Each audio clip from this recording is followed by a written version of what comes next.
Secretary Yellen for a hearing on the budget.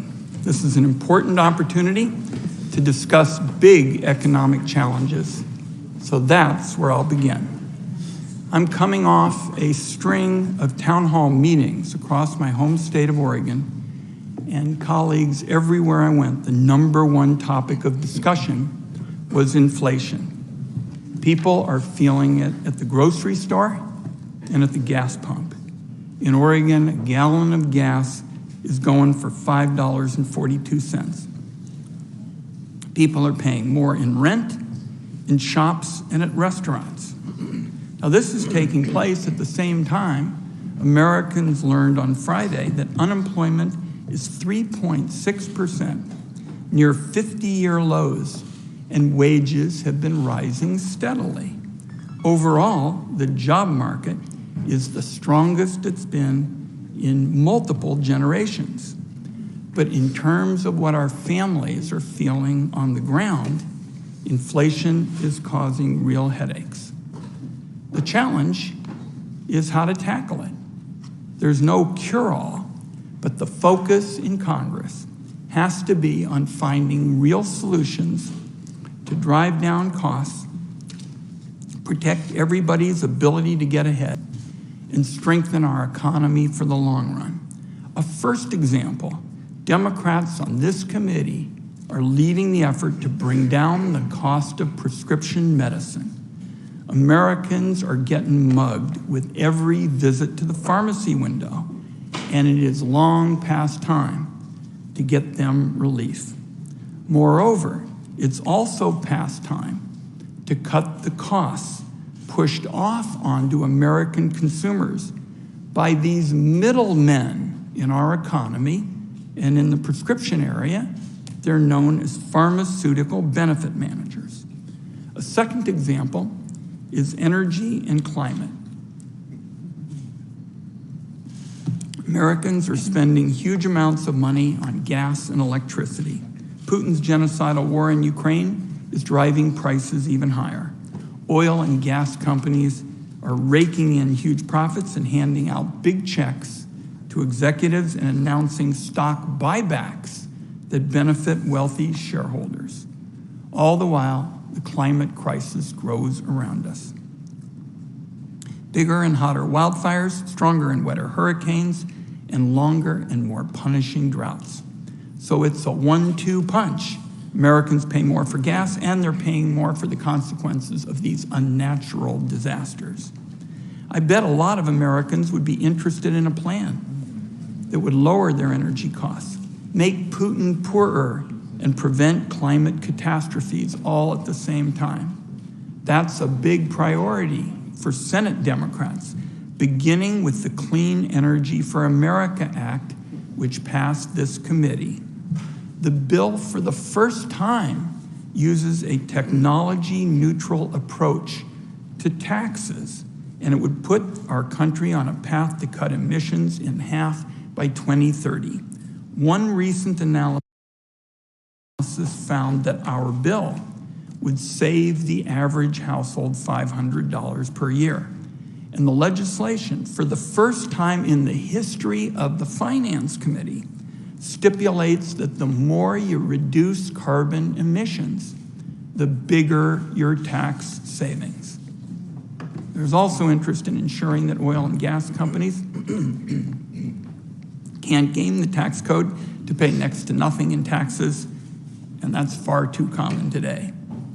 Next, Senate Democrats want to lower the cost of renting or owning a home.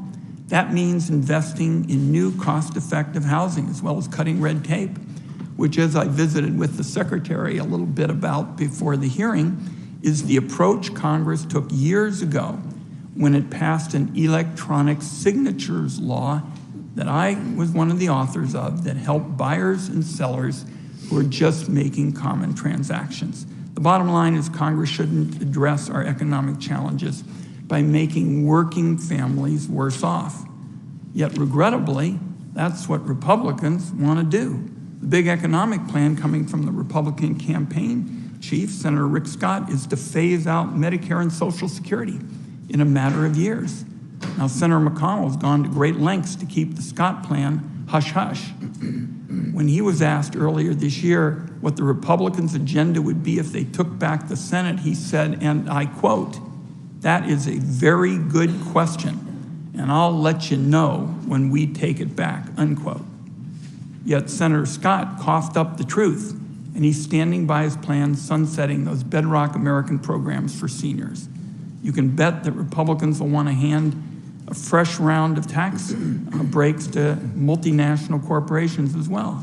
There's a long history of Republican monetary hawks rooting for higher unemployment, flat wages, and cuts to basic programs that help millions of families pay for childcare, groceries, rent, and necessities. So, I'll close with this. There are clear contrasts in the approach to solving inflation. We will have a lot to discuss this morning. I want to thank Secretary Yellen. She's got a very hectic schedule for joining us this morning. Look forward to our colleagues, and of course, we're interested in working with Senator Crapo and our colleagues on the committee. Senator Crapo. Thank you, Mr. Chairman. And Secretary Yellen, welcome to today's hearing. Thank you for being here. Inflation is at the top of my statement as well. Inflation is hurting American families and eroding wages.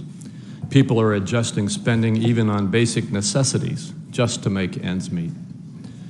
They are being hammered at the gas pump and in the grocery aisles and across the economy.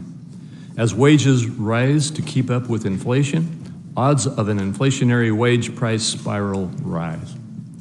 Inflation became broad-based and accelerated last year following the Untargeted American Rescue Plan Act.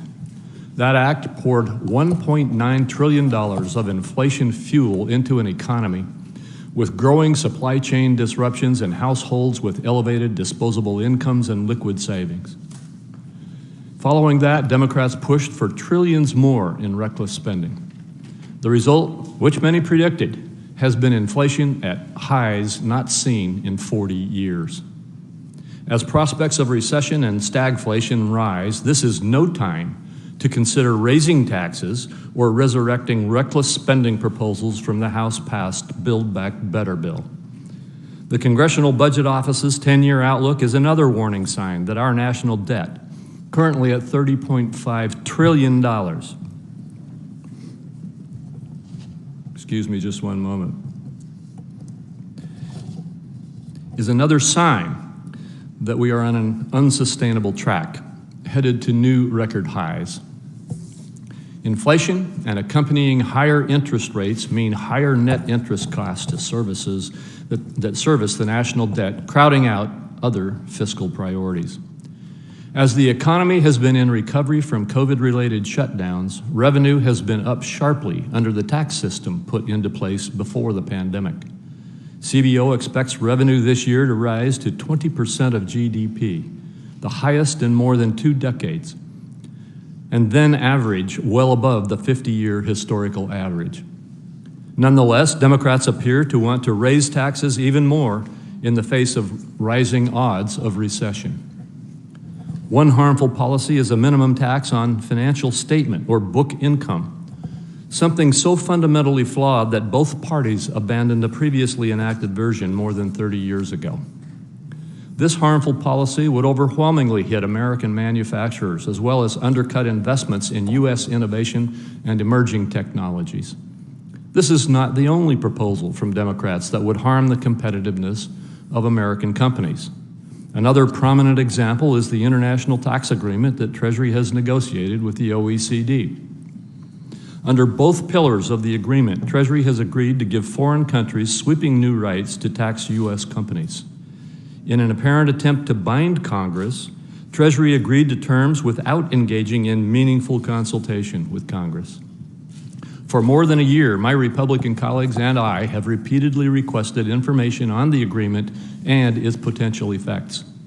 Treasury, however, has repeatedly declined to provide any analysis of the effect of the agreement on U.S. businesses or U.S. revenue or the U.S. economy overall. And from what we can see, that impact will be significant on U.S. companies, making them less competitive globally. We now know that Treasury's failure to share substantive detail foreshadowed underlying flaws and a lack of coherent principles in the agreement. It's increasingly clear that terms agreed to by Treasury will harm U.S. businesses and undermine tax provisions enacted by Congress to encourage certain activities. The flaw with this approach is that the agreement cannot be fully implemented without congressional action. In many cases, the terms can only be properly carried out with a multilateral treaty requiring a 2/3 vote by the Senate. By agreeing to sweeping changes of this nature without bipartisan support, Treasury has put at risk tax certainty and the prospect of a durable or long-lasting agreement. Beyond lack of information about the international tax agreement, nothing more is known about a possible leak of private taxpayer data from the IRS to the left-leaning group ProPublica than we knew 1 year ago when it was first reported.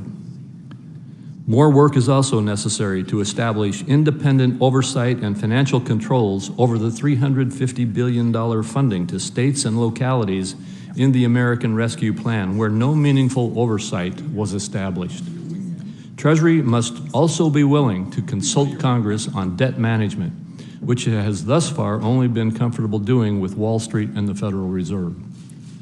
The committee, which is Treasury's authorizing committee, deserves more transparency and accountability from Treasury than we have been receiving.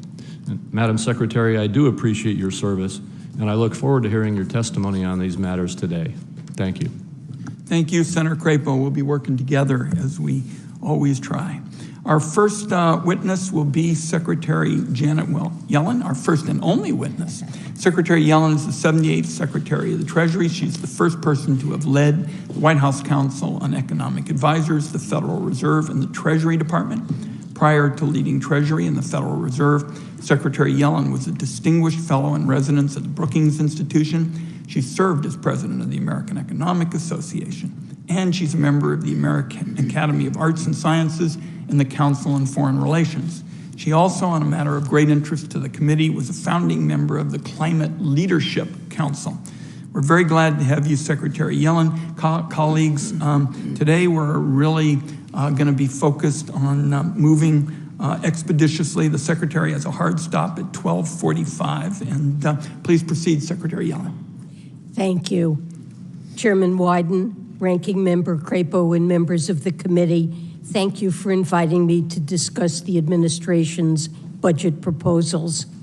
This budget prioritizes essential investments in education, medical care, and affordable housing, alongside tax reforms that enable deficit reduction and prioritize a fairer tax system. Over the past year and a half, we've experienced a robust recovery characterized by strong economic growth, historically low unemployment, and high household saving rates. This rapid, broad-based recovery has been buttressed by the congressional response to the challenges of the pandemic, beginning with the CARES Act at the beginning of the pandemic and continuing with the Consolidated Appropriations Act in late 2020 and the American Rescue Plan legislated at the beginning of 2021. As President Biden said last week, we now are entering a period of transition from one of historic recovery to one that can be marked by stable and steady growth. Making this shift is a central piece of the president's plan to get inflation under control without sacrificing the economic gains we've made. We also managed to avert the far worse outcomes that were forecast at the beginning of the pandemic in 2020. After the onset of the pandemic, CBO forecast that unemployment would exceed 9% in 2021. Now we're experiencing historically low unemployment. We're also witnessing sharp reductions in the budget deficit, with CBO recently forecasting the largest nominal reduction to the federal deficit in history. According to their projections, the deficit as a share of the economy this year will be at a lower level than CBO projected before the American Rescue Plan passed.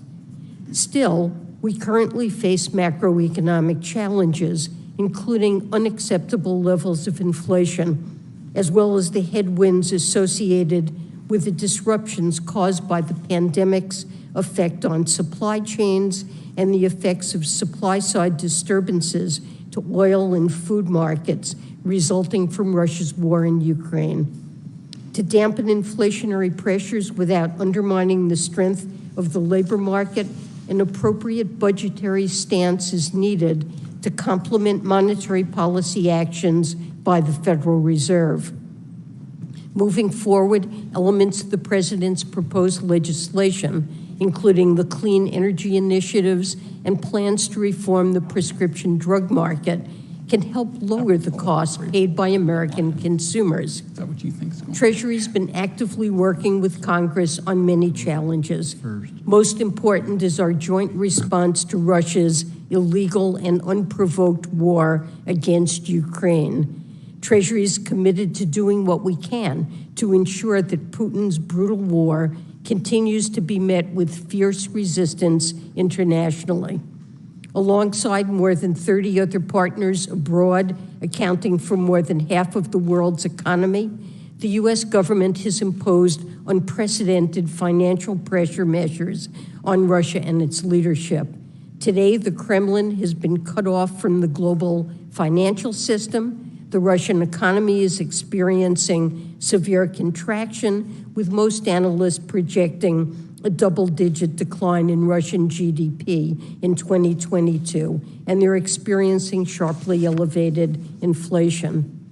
We're grateful for the strong support of Congress in this endeavor, including its recent provision of $40 billion in security, economic, and humanitarian aid to the people of Ukraine. Our joint resolve is essential to supporting the people of Ukraine against this brutal invasion of their homeland.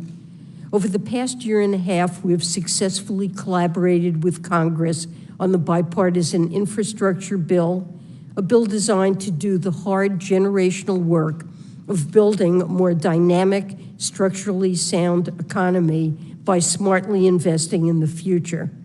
The law will rebuild America's roads, bridges, and rails, expand access to clean drinking water, ensure every American has access to high-speed internet, and invest in communities that too often have been left behind. However, our work isn't done. Building a fair and stable tax system that promotes broadly shared growth is important to both adequately funding investments and to reducing deficits and debt. I look forward to working with Congress to ensure that we continue to make progress in this regard. In the administration's fiscal 23 budget, we suggest smart, fiscally responsible investments, cutting deficits and keeping the economic burden of debt low. The budget's investments are more than fully paid for through tax code reforms requiring corporations and the wealthiest Americans to pay their fair share, closing loopholes and improving tax administration. Finally, it's no secret that I'm keenly focused on moving forward on the global agreement on the international tax reform, including a global minimum tax that will level the playing field and raise crucial revenues to benefit people around the world. Last fall, 137 countries, representing nearly 95% of the world's GDP, agreed on a deal that will stabilize our tax systems, provide resources to invest in security and respond to crises like COVID-19, and ensure corporations fairly share the burden of financing government. I'm hopeful that Congress will also implement this global minimum tax as part of its legislative agenda. Thank you, and I look forward to taking your questions. Thank you very much, Madam Secretary and colleagues. Let me just say in the beginning, we've got many members with questions, so this morning we're going to really have to stick to the 5-minute rule. Madam Secretary, let me start with cutting costs and fighting inflation. Some of my Republican colleagues have proposed increasing taxes on 75 million middle-class families by almost $1,500 this year alone, and on nearly half of small business owners. Instead of taking money out of these taxpayers' pockets, President Biden and Democrats propose to lower the cost of energy, healthcare and prescription medicine, childcare and housing. We would also reduce cost pressures by making the wealthy and large corporations pay their fair share. In particular, the President and I believe strongly that billionaires should not be able to use current tax laws to pay little or no taxes for years on end. So my question, Madam Secretary, to start us off, is how would these policies reduce costs for middle-income families? Thank you, Senator Wyden. The President supports measures that Congress legislating measures that would ease the burden on lower and middle-income families. This would involve, for example, continuation of the child tax credit, lowering the costs of prescription drugs, investing in affordable housing, lowering the cost of health care, and the energy investments that you referred to that could cut utility bills significantly. And he would pay for those proposals fully, and more than fully. The President believes we should have deficit reduction, and the revenue-raising proposals involve asking upper-income taxpayers and large corporations to pay their fair share. And so we believe, I agree with President Biden, that proposals like this would lower the costs and ease the price pressures that low and middle income households are facing due to rising energy and food costs, the supply chain problems that have been associated with the pandemic, and deficit reduction would complement the work that the Federal Reserve is doing. Let me get a couple questions in on the IRS. Secretary Yellen, IRS audit rates have fallen by more than 72% over the last decade, and by 86% for those earning more than $5 million per year. This lack of oversight, in effect, is giving the high flyers a free pass to cheat. The IRS estimates that we're losing about $600 billion each year from taxes that are owed but not paid. The IRS commissioner testified that our losses could be as high as $1 trillion a year. The President is requesting $80 billion for the IRS over 10 years. According to the Congressional Budget Office, this investment would raise over $200 billion in revenue, primarily from high-income tax cheats. Can you talk a bit about why this is a smart investment and how it would help fight inflation? Well, tackling that $600 billion annual tax gap is absolutely important in ensuring fiscal responsibility. It would generate substantial revenue in a manner that's efficient and fair. It would enable deficit reduction and help ease price pressures by providing the funding, a part of the funding we need for the urgent fiscal priorities we discussed. More broadly, the IRS is an agency that entered the pandemic without the funding that was in any way needed to navigate the challenges that they faced.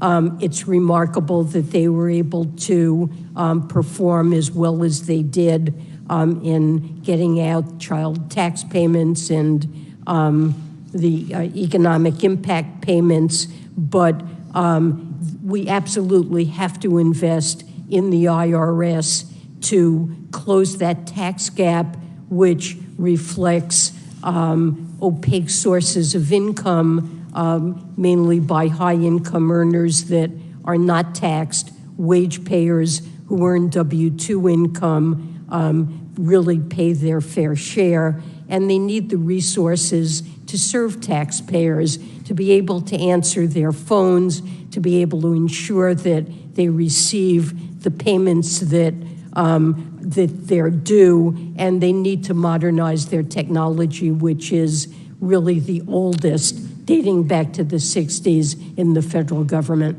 My time has expired, Madam Secretary.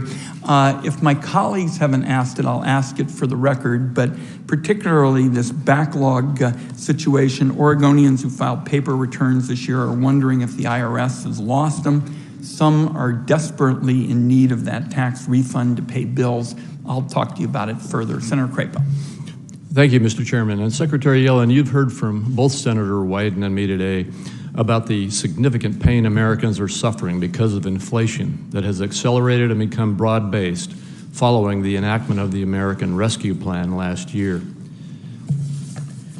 Democrats are claiming that Republicans are trying to raise taxes. Nothing could be further from the truth, when the reality is that as we speak, the Democrats are trying to negotiate a new massive plan that would raise taxes significantly. Do you believe that it would be prudent fiscal policy to increase taxes or engage in more stimulus spending with an economy facing the prospects of stagflation? Senator Crapo, thank you for that question. As I indicated in my response to Senator Wyden, I believe there's a lot that Congress can do to ease the cost burdens that households are experiencing. With respect to energy, the administration has done everything that they can to bring down energy costs, for example, through an historic release of 1 million barrels a day from the Strategic Petroleum Reserve, and energy prices, gas prices, while very high, have risen a lot. They would be higher without that. But Putin's war in Ukraine is having impacts on energy and food prices globally. We're not the only country that's experiencing inflation. You can see that in virtually every developed country around the world. What Congress can do and what the Biden administration would like to see is investments in programs like lowering prescription drug costs, investing in clean energy and renewables that would free our dependence on global oil markets, which are subject to geopolitical risk and could bring down utility bills, affordable housing, help for childcare expenses that would enable higher labor force participation, medical costs. And these are ways that the Congress and the administration can address, bring down some of the costs that households face. And it's appropriate to pay for it, or more than pay for it, to have deficit reduction. We're supportive of deficit reduction and think that asking high-income taxpayers and corporations to pay their fair share is the right way to finance those investments. No, what I heard you say is that it is okay to raise taxes right now and that it is proper to have more stimulus spending to deal with this crisis. I just have to say I disagree with you on that. What I also didn't hear you say was that we should increase our production, our domestic energy production, rather than depressing our domestic energy production. Do you continue to believe that the President's policies with regard to reducing our capacities to develop our own oil and gas reserves and potential is the appropriate approach to this? You mentioned taking from our strategic petroleum reserves, which I think weakens us, but you didn't mention increasing our domestic production of energy. Well, oil production in the United States fell during the pandemic. I think that oil producers didn't anticipate the strength of the recovery and the fact that oil prices would recover. And they certainly do have incentives now to increase oil production. They're sitting on thousands of leases on federal lands that they have not yet drilled, and but certainly the permits can do for so. proceeding on those leases are not being facilitated. And, I mean, the President's executive orders have shut down the Xtel pipeline. They have stopped the issuance of more leases. They've stopped the progress on the permitting of those leases, stopped the offshore oil production. The fact is we were energy independent, and now we are not, and it's not the result of the failure of our capacity. You know, we may be energy independent, and we're actually exporting oil, but we're part of global oil markets, which are subject to geopolitical influences. And given the global nature of these markets, it's virtually impossible for us to insulate ourselves from shocks like the ones that are occurring in Russia that move global oil prices. And look, over the medium term, the critical thing is that we become more dependent on the wind and the sun that are not subject to geopolitical influences, and passing clean energy credits that will boost non-renewables is, I think, really critical to addressing climate change and our energy costs for households. Well, going Madam Secretary, forward. my time has expired, but I wanted to get into the OECD information, and maybe either in this hearing or following, we will be able to have the opportunity to discuss the fact that there are serious concerns about the impact on our economy of those changes that are being negotiated by Treasury. Thank you, Senator Crapo. Senator Stabenow. Well, good morning, Madam Secretary. We're so glad to have you with us. I do have to say, just on the issue of gas prices, after waiting for a long time to have enough chips in this country to finally get my electric vehicle, I got it and drove it from Michigan to here this last weekend, and went by every single gas station, and didn't matter how high it was. And so I'm looking forward to the opportunity for us to move to vehicles that aren't going to be dependent on the whims of the oil companies and the international markets. Madam Secretary, let me just back up a second, because when President Biden came in, he really inherited a mess. And the reality is that even starting with the deficit, that 30% of all the publicly held debt in the country was created during 4 years of President Trump, including the largest tax cut for rich people and corporations. And so huge, and thank you for bringing that down. That deficit is now coming down faster even than we would have hoped. But there was no system for distributing vaccines. Children weren't in school. We didn't have testing, let alone home testing. We didn't have medicines. I mean, small businesses and restaurants and theaters, everyone worried about, were we going to be able to save lives and get through this? The good news is we did. And a big piece of that was what was done in the American Rescue Plan to make sure we have vaccines and could help children get back in school and help our restaurants and help people survive and so on. So I want to just reiterate the fact that based on all of that effort, we've seen the U.S. add 8.7 million jobs since President Biden took office, including 545,000 manufacturing jobs, which I'm particularly excited about. Business investment up 20%, more small business applications in 2021 than in any previous year. So that's good news. Here's the challenge that we know, and which we're all talking about now. Despite all this great news, when you have a global supply chain, and we're not getting enough of those chips for automobiles, and we have consolidation in the food industry, and we have all these other issues. People have more savings, they want to buy things, but the things aren't there to buy.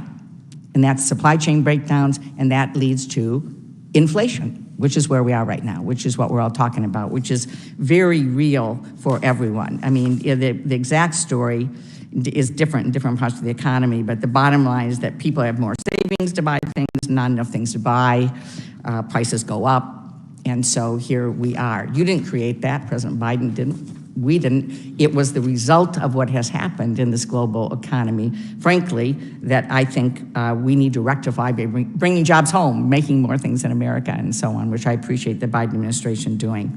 So if you could just take a moment to speak a little bit more about what you believe we need to be doing in Congress to help bring those prices down. It's great political theater to point and just say, oh, prices are up.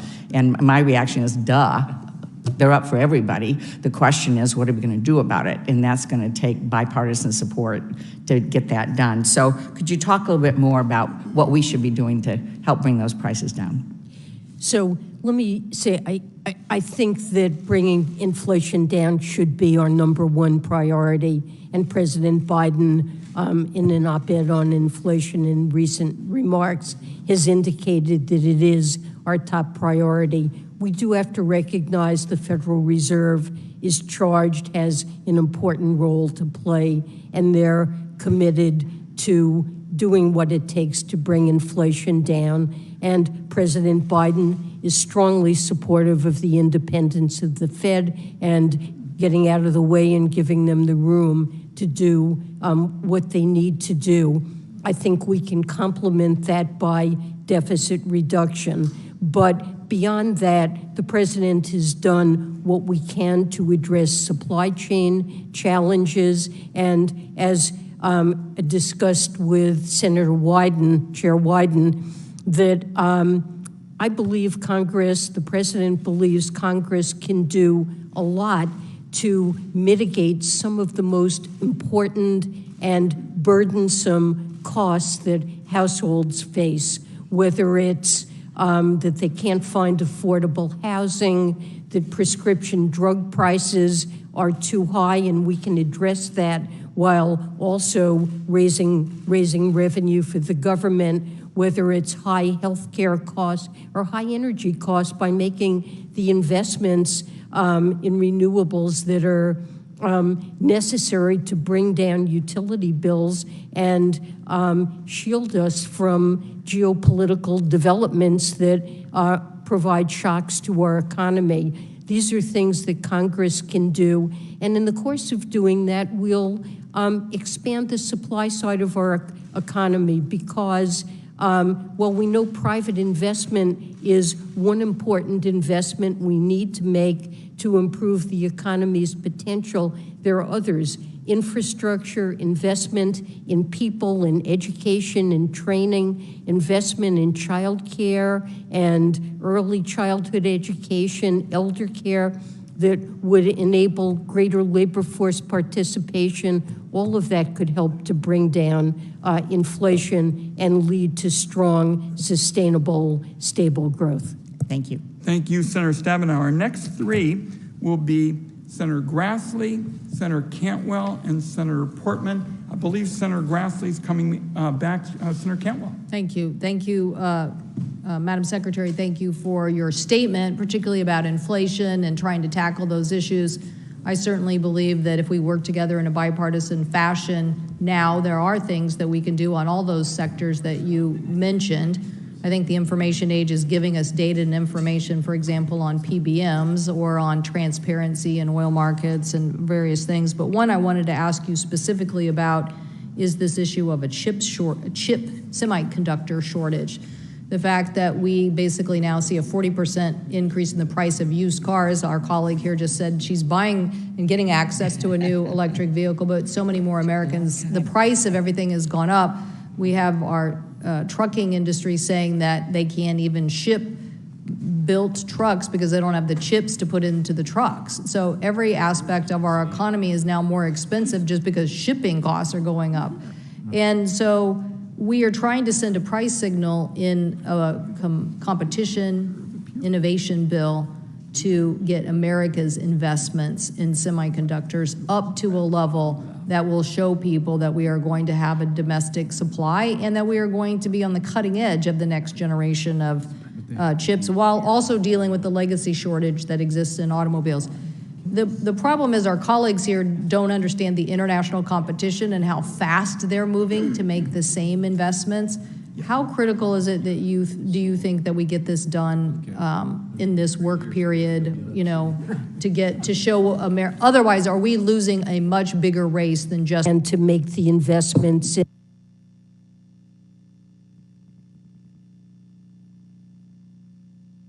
in semiconductors that will keep the United States in the lead in this critically important industry, and to make sure we have the capacity to produce advanced chips at home. I think this is a national security issue as well as an economic issue, and I think USICA is a very important bill that I would very much like to see passed. We found ourselves in an almost unimaginable situation where the pandemic resulted in such an explosion of demand for chips globally as people switched increasingly to digital work and communications, that our auto factories found themselves unable to get the chips. And so here you have something that's caused a significant piece of the inflation we face that really results from structural shifts induced by the pandemic and insufficient capacity at home to build semiconductors. So I think this is a critically important investment. So you're just to be clear on that point, you're saying the chip shortage has added to our inflation woes. And Absolutely. Look, I believe about a third of U.S. inflation is new and used cars, and manufacturers have been forced to actually cut production of cars when they face absolutely record demand for those vehicles, and it is all due to a shortage of semiconductors. well, and since this market is so strong, it gets a little confusing to people, but at $20 billion a pop to build a foundry, most companies don't have $20 billion sitting around. And so the international chase to get that industry in those countries, I don't know if you think this is a seminal moment for us in this level of investment. I just see what's transpired with us going down in production over the last decade. And I now see how hungry Europe is and how hungry Asia is. How competitive is the financing environment in other countries?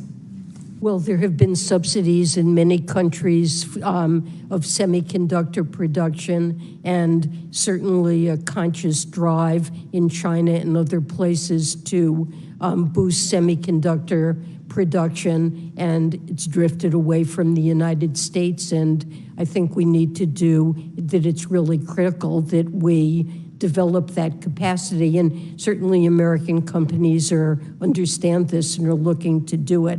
But USICA would make a big difference to their ability to get that financing. Thank you. Thank you, Mr. Chairman. I thank my colleague. Next would be Senator Portman.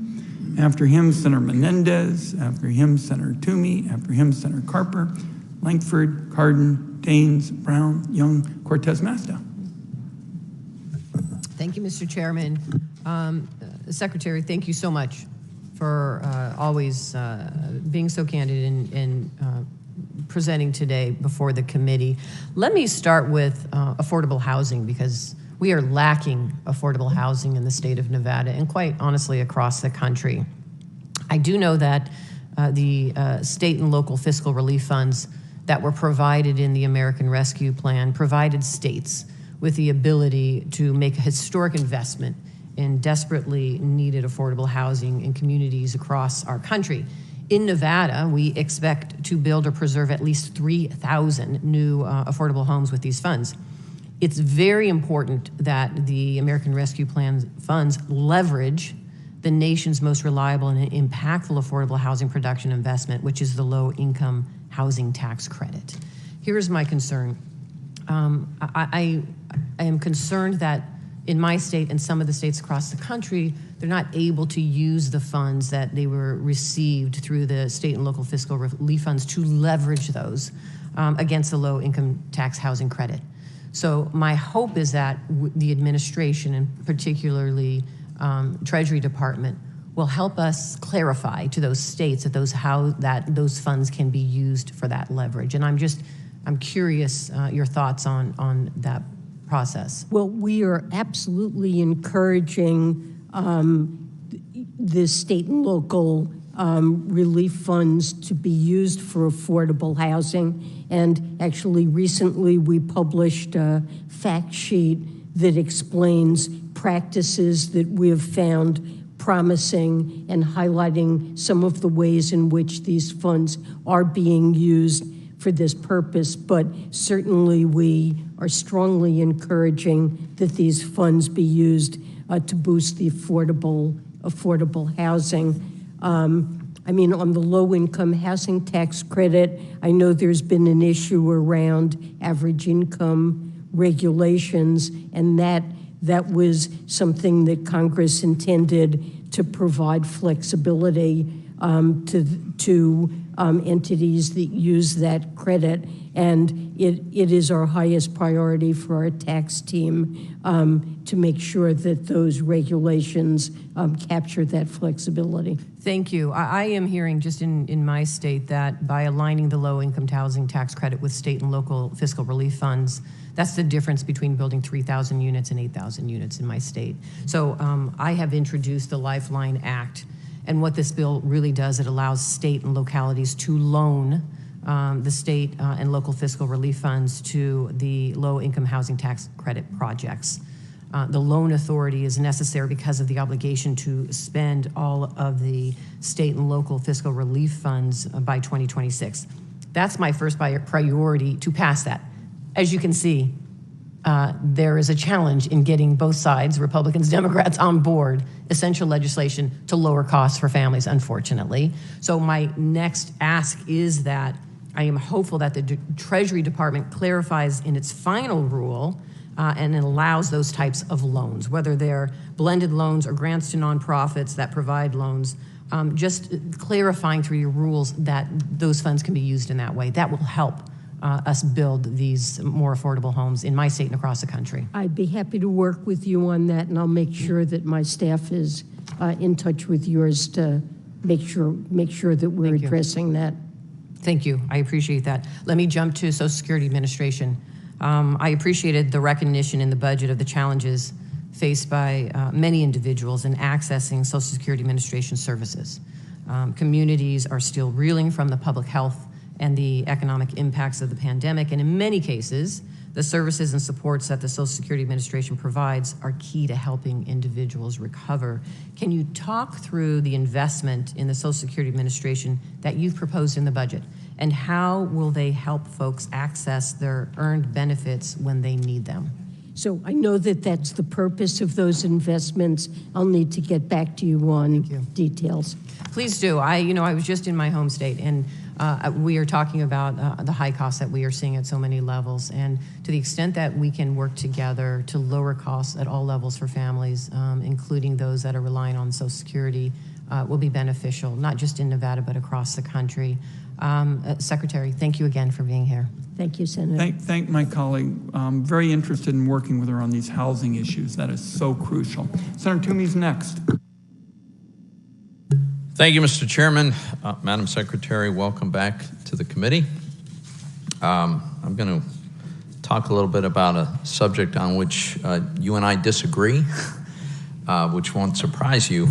But I think it's important that we have a candid conversation about the tax reform of 2017 and the danger that that I associate with the administration's attempt to really throw it out. And let me just remind my colleagues, these are objective facts. In the wake of the tax reform of 2017, take 2019, the first year for which it was fully implemented, we had the best economy of my lifetime, the lowest unemployment.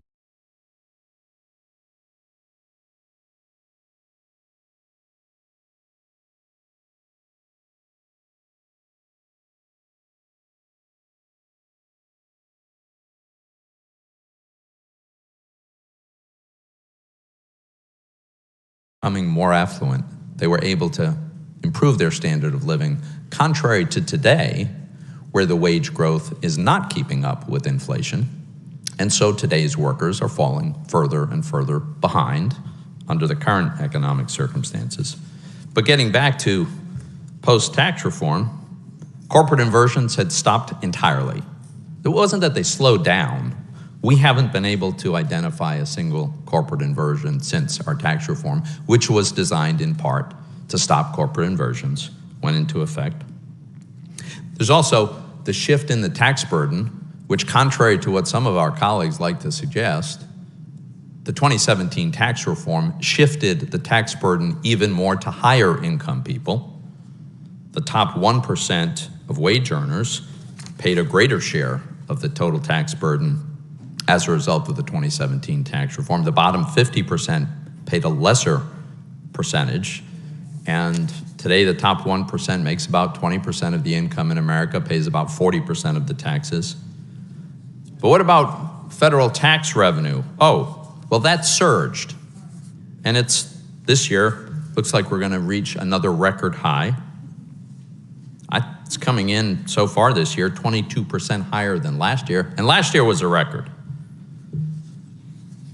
For this year, corporate tax revenue is on track to be at the highest level of GDP since 2015. So the statistics are unbelievable. Like, I don't know how you could even conjure up a better economic outcome than what we had right before the pandemic hit. Now, you could suggest that, oh, it's all a coincidence, that the tax reform resulted in exactly what some of us predicted and suggested might happen, which is an acceleration of investment, strong economic growth, repatriation of a huge amount of overseas money. But that's pretty improbable. The fact is, we had the best economy of my lifetime by far, and it was working best for low-income Americans, ethnic minorities who historically have not had as good an economic results as others. And so the Biden administration comes along and says, let's look at all this data and let's throw out the tax reform. It's unbelievable. But my understanding is that apparently is still on the table out of, in part, this concern that if we don't do this two-pillar tax reform that I know you've negotiated, Madam Secretary, we have what you characterize as a race to the bottom, which to me is competition among countries to have an attractive environment for investment. Frankly, I think we should be looking to win that race, not to prevent the race from taking place. But I understand that we've got this negotiation. What we haven't seen is how this gets implemented. So 2 quick questions, and then I'll let you respond. First, I'm very concerned about the impact that the proposal will have on American competitiveness. My understanding is that the Treasury Department has run an analysis, has data about the impact on American business if the tax reform that you have proposed would go forward. So I'd like to know when we can get access to that data. That's my first point. And the second is that since Pillar 1 of your two-pillar model requires modification of existing tax treaties, it seems clear to me that has to come to the Senate for ratification. I have not yet heard an agreement that that's in fact going to happen, and in the absence of that, an explanation for why, since the Constitution requires it, why it should not. And with that, I will yield to the Secretary. Well, just very quickly, with respect to access to data, of course, the data relating to Pillar 2 is available, and that was included in the House-passed bill and scored by JCT.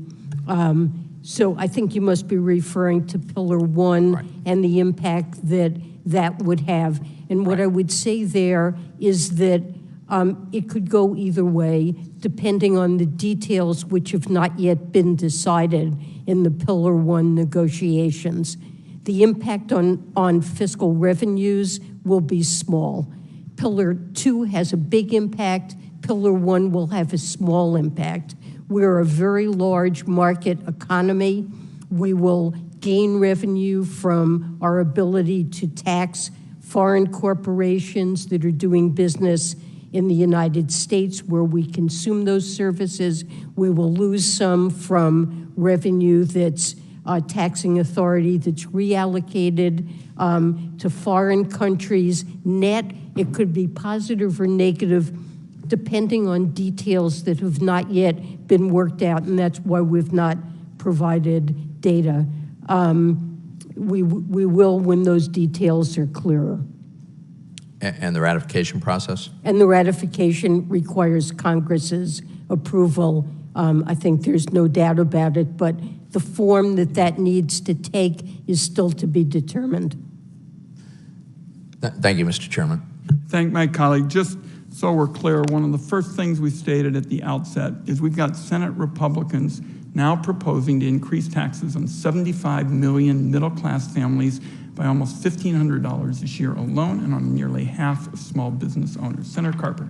Thanks, Mr. Chairman. Madam Secretary, welcome. Very nice to see you. Thank you for your extraordinary service over the years. Madam Secretary, I don't know what you were doing when you were 29 years old. I was elected state treasurer of Delaware, and we had the worst credit rating in the country. We were dead last. I think we were tied with Puerto Rico, actually. We had no pension fund. We had no cash management system. We had no cash. And I got to be state treasurer. I've been a vocal advocate for a fair and well-functioning tax system ever since that day, and I still am. One way to achieve this goal is by making sure that the taxpayers don't have to jump through hoops to file their taxes. The IRS Free File program was established, as you know, for this very purpose, to help low and middle income families file their taxes easily and without unnecessary fees. However, the program has not lived up to its potential, as you know. In recent years, Free File has faced a number of challenges. They include the withdrawal from the program of major providers, deceptive marketing from providers, and a low participation rate among eligible taxpayers. A recent GAO report, one that I actually requested, recommends that the IRS work with relevant stakeholders to develop additional options for free online filing of tax returns. My question is this: what steps should we here in the Congress and the IRS take to improve accessible and affordable tax filing options for the American people? So let me say that I totally agree with you that filing taxes can be costly, complicated, and time-consuming for American families. And there's a study that shows it takes 17 hours on average and costs about $230 to complete a tax return. And it's very worthwhile, and we are exploring options to reduce these burdens. On top of that, I'd like to add what's also important for American families is to be able to access payments that they're entitled to, whether it's the EITC or child tax credits or economic impact payments. That's another way in which they interact with the IRS, and it's important that we make tools available that make that easy and get those payments to the families that are entitled to them. But, you know, the fundamental problem we have here is that the IRS is just horrendously under-resourced. I think it's miraculous that Would you say that again? Say that one. That bears repeating. Just say it again. The IRS is horrendously under-resourced. It has fewer staff than it had, I believe, 40 years ago. And our economy has grown in size. It's operating with technology from the 1960s, using a programming language that is archaic and is no longer taught in any school in the country. And it doesn't have the resources it needs. And the pandemic was a huge hit to it, left it with a huge backlog of returns and information that had to be processed that is really top priority. We then asked it to get out 3 different economic impact payments, child tax payments on a monthly basis, and it's amazing that they were able to do it. So I think this is important. We're looking at it. I agree this is something that the IRS needs to do. But if we want to ask it to do these things, given all the other burdens, we really have to, and I think it should be very high priority for Congress to give the IRS the resources it needs, not to mention closing the tax gap. I'm Tom Carper, and I approve this message. Thank you. Thank you, Senator. One second question short one, Secretary Yellen. How can common sense reforms to estate and gift taxes make our tax code fairer and more fiscally responsible? I believe there are loopholes there that should be closed.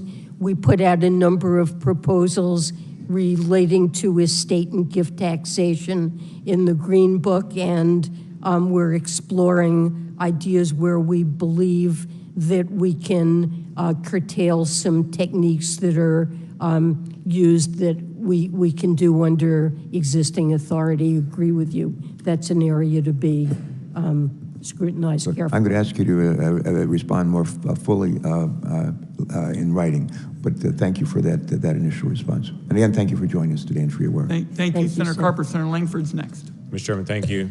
Secretary Yellen, thanks for being here as well on it. This morning, I actually sent over a letter to you just because it is the 1-year anniversary of the ProPublica release, actually.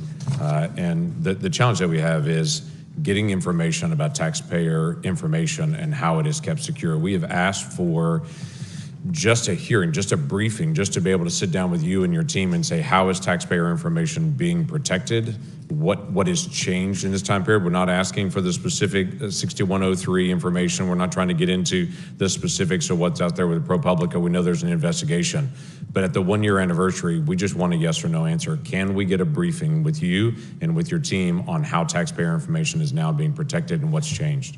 I will certainly ask my team about that and have them get back to you, and we'll try to arrange something. Let me just say, it is very high priority. Look, disclosure of confidential government information is illegal. It's something we take very seriously.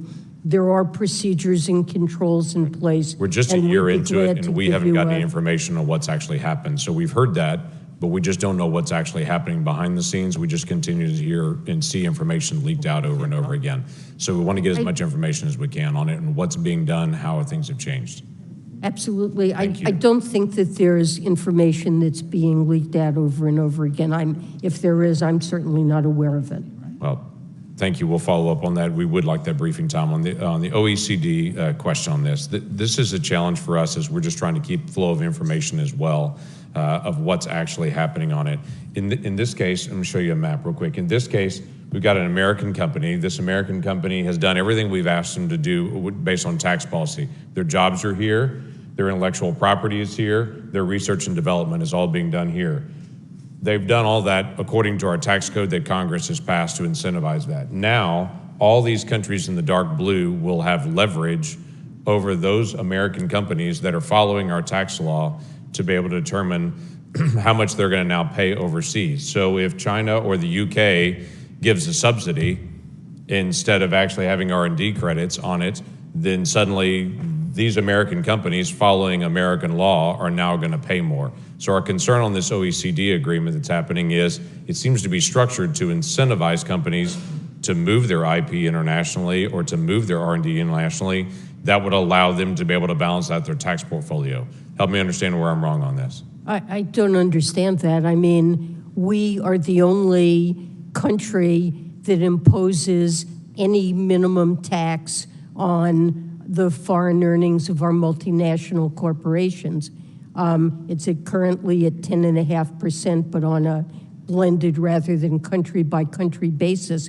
No other country does this, and what this global deal is going to do is to force every other country around the world that signed up, 137 countries that have signed this agreement, to impose a minimum tax on their corporations, right, on their overseas earnings of at least 15%. But our understanding of this is they'll impose that 15% minimum, and then they'll actually take out things like their subsidies, where our credits that have been passed in law won't count on that, but their subsidies will.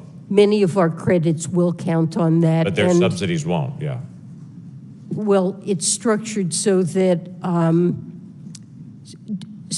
direct subsidies aren't counted, whether we give them or they give them. Right. But on the tax side, it does count.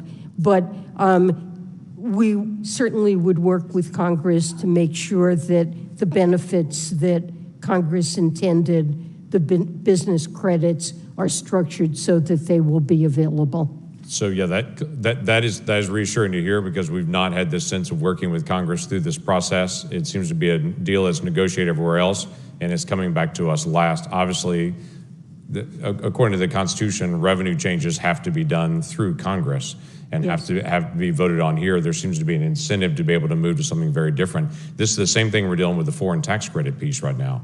The foreign tax credits, the regulation was actually put out in January. A lot of companies, including companies in my state in Oklahoma, are really struggling to be able to understand that.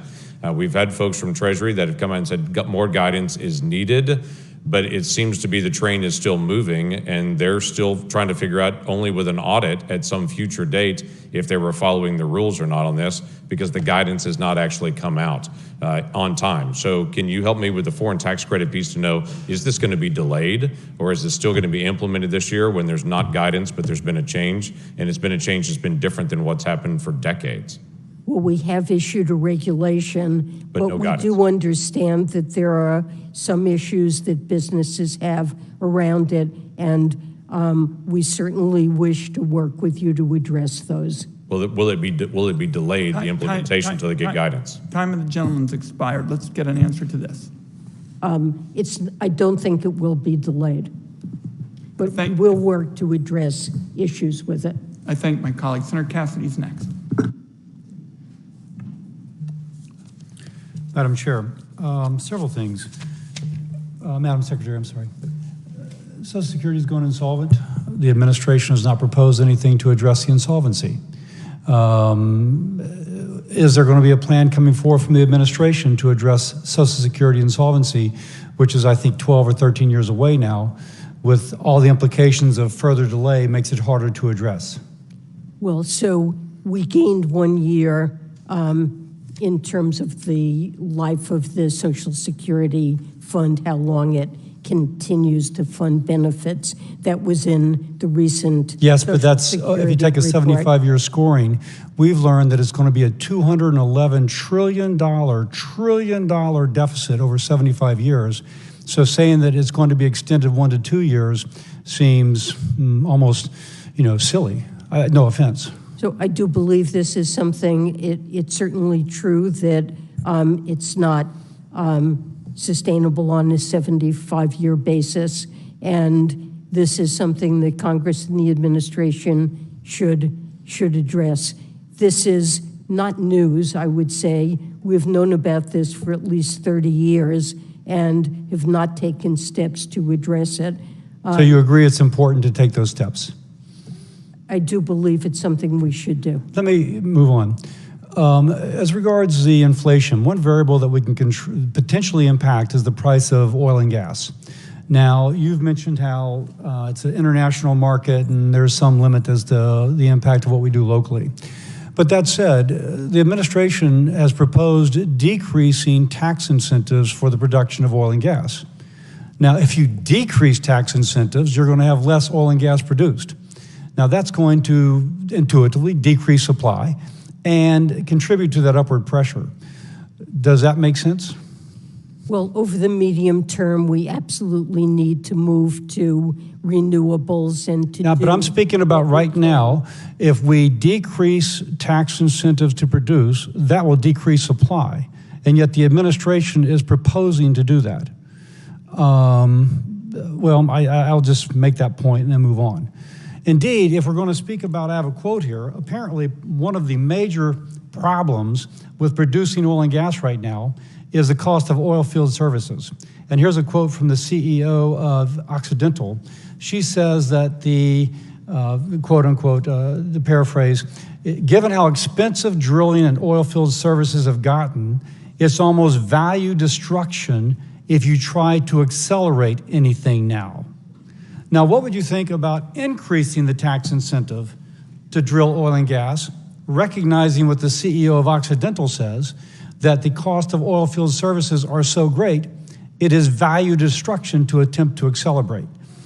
Well, prices are very high, in part importantly because of Russia's war on Ukraine, and I believe the incentives are certainly there to boost production, and that is something we need in the short run to If we could make a case that, and I don't mean to be rude, I'm sorry, if we could make the case that increasing the incentive, increasing the tax credit for 3 to 5 years to offset the increased cost of oil field services could increase production, would that be something that should be entertained?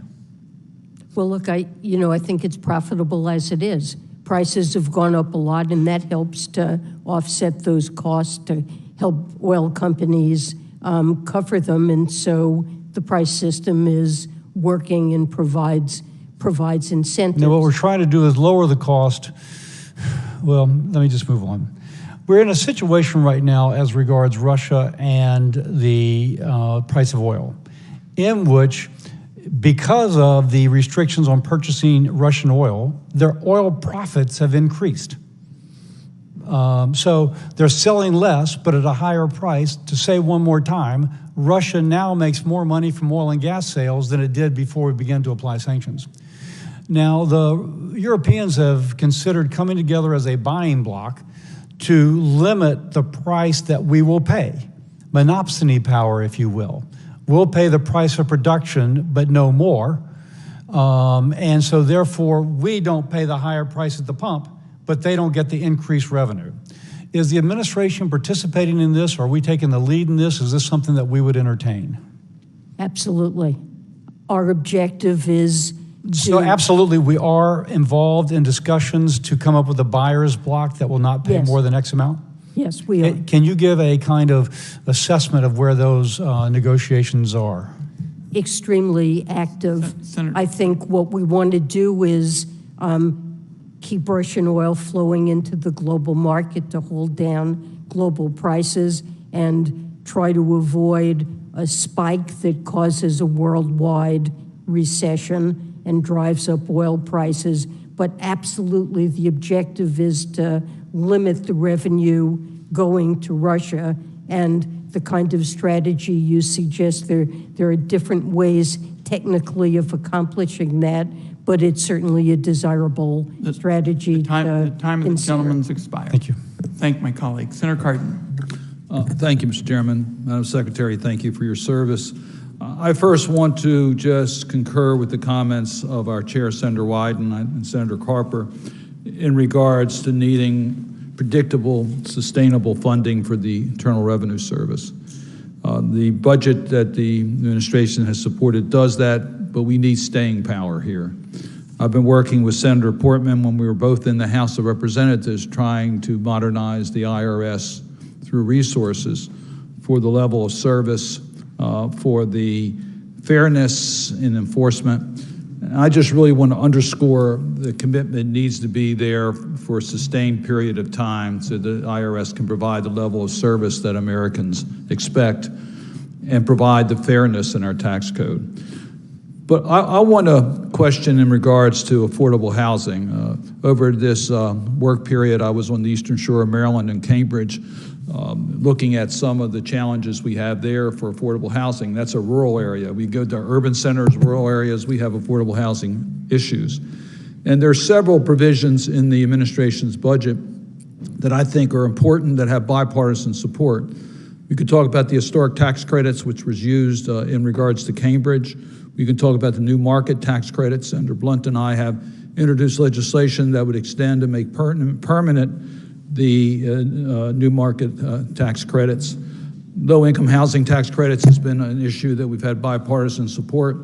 But I want to concentrate, if I might, on the Neighborhood Home Reinvestment Act that Senator Portman and I have introduced, that's in the administration's budget, that deals with the appraisal gap. There are neighborhoods in which you cannot refurbish homes because the market price makes it impossible to put that investment in. And the Neighborhood Home Reinvestment Act deals with that appraisal gap by providing a credit so that we can have a larger stock of affordable housing in communities that today are being neglected. So can you just share with the committee the priority of this administration in regards to affordable housing and specifically the Neighborhood Home Investment Act?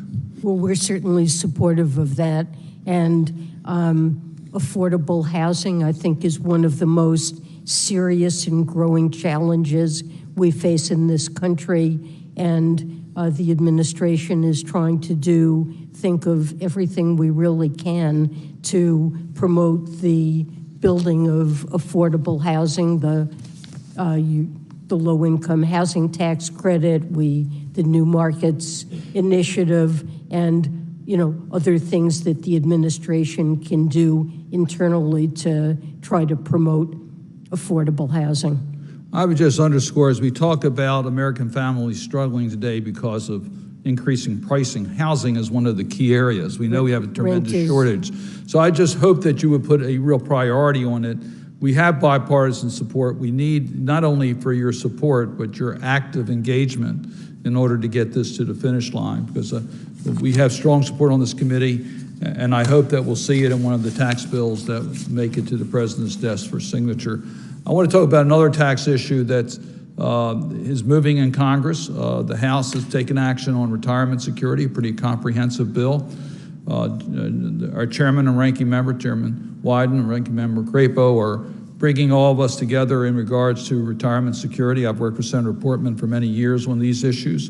And we're looking at how we can get people who have saved too little in the past adequate incentives to save, help for small businesses to create saving opportunities for their employees, provide more certainty and flexibility for Americans in the retirement years. All of those are areas that I think are not controversial, they're bipartisan, but once again, if we're gonna be able to have that three-leg stool for retirement security, Social Security, private savings, and retirement, we need to strengthen our retirement security tax laws.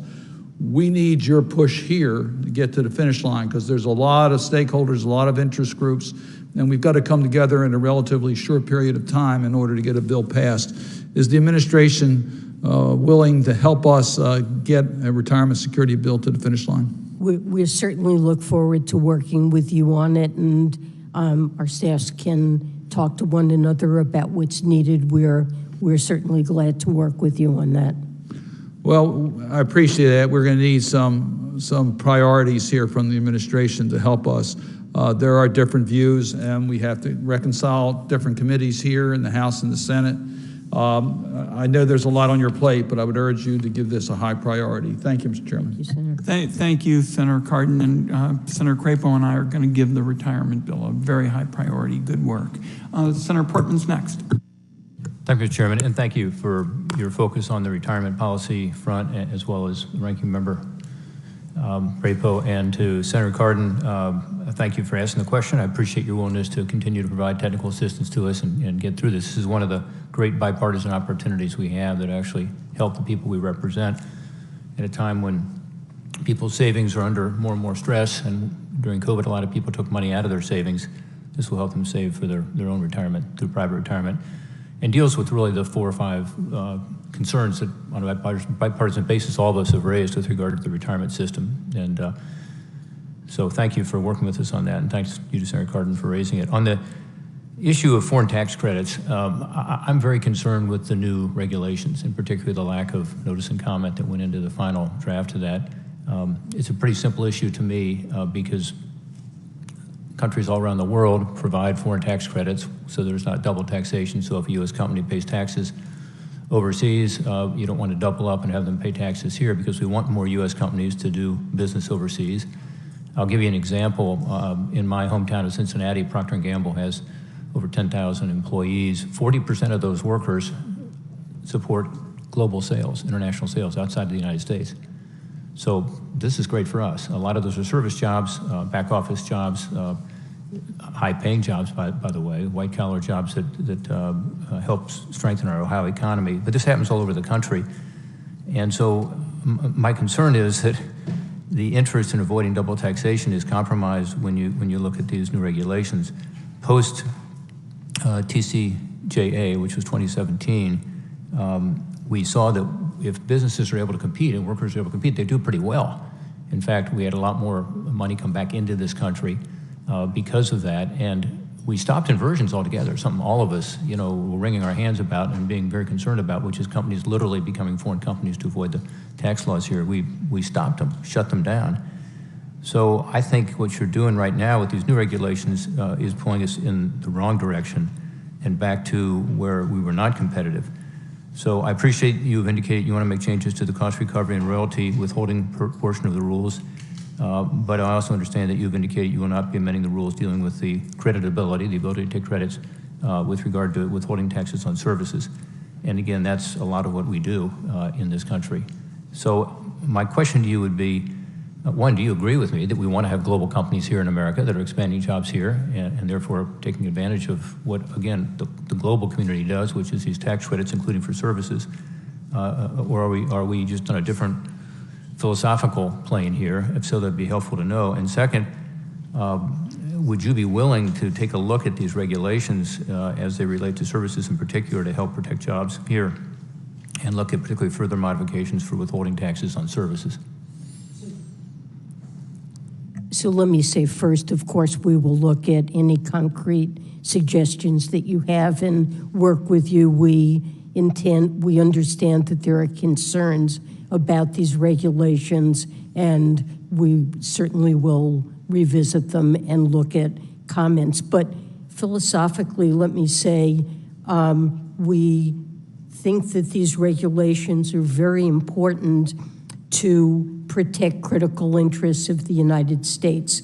And the fundamental principle is that we should allow a credit for foreign taxes only where the foreign taxing jurisdiction has the primary right to tax the income. And what we're seeing around the world are new kinds of taxes, like digital service taxes, where foreign countries are essentially trying to expand their taxing jurisdiction through extraterritorial type taxes. And these are taxes that should not be entitled to take the foreign tax credit. And if we grant it, we're just encouraging countries to impose taxes that we think, in the case of digital service taxes, we've found them to be unfair trade practices. Well, Madam Secretary, let me interrupt just for a second because I have a limited time. I don't disagree with you on the digital services taxes. That's not the issue here, and I understand your position on that, and I tend to share your position that American companies have been unfairly targeted with regard to digital services taxes. I'm talking about withholding taxes with regard to services. And I think it's important that we have final regulations that have received notice and comment, from American workers through American companies, because it's very different than the initial regulations in that regard. So that's the issue I'm focused on today. Well, we certainly work with you on that, and we're reaching out and understanding what the concerns are about One those idea, rules, has been floated as a one-year delay to give us a chance to actually get the notice and comment and understand it better. I hope you would consider that. The time, my friend, has expired, and did you want to respond to that, Secretary Yellen? I was just going to say that if there are changes, they can be applied on a retroactive basis.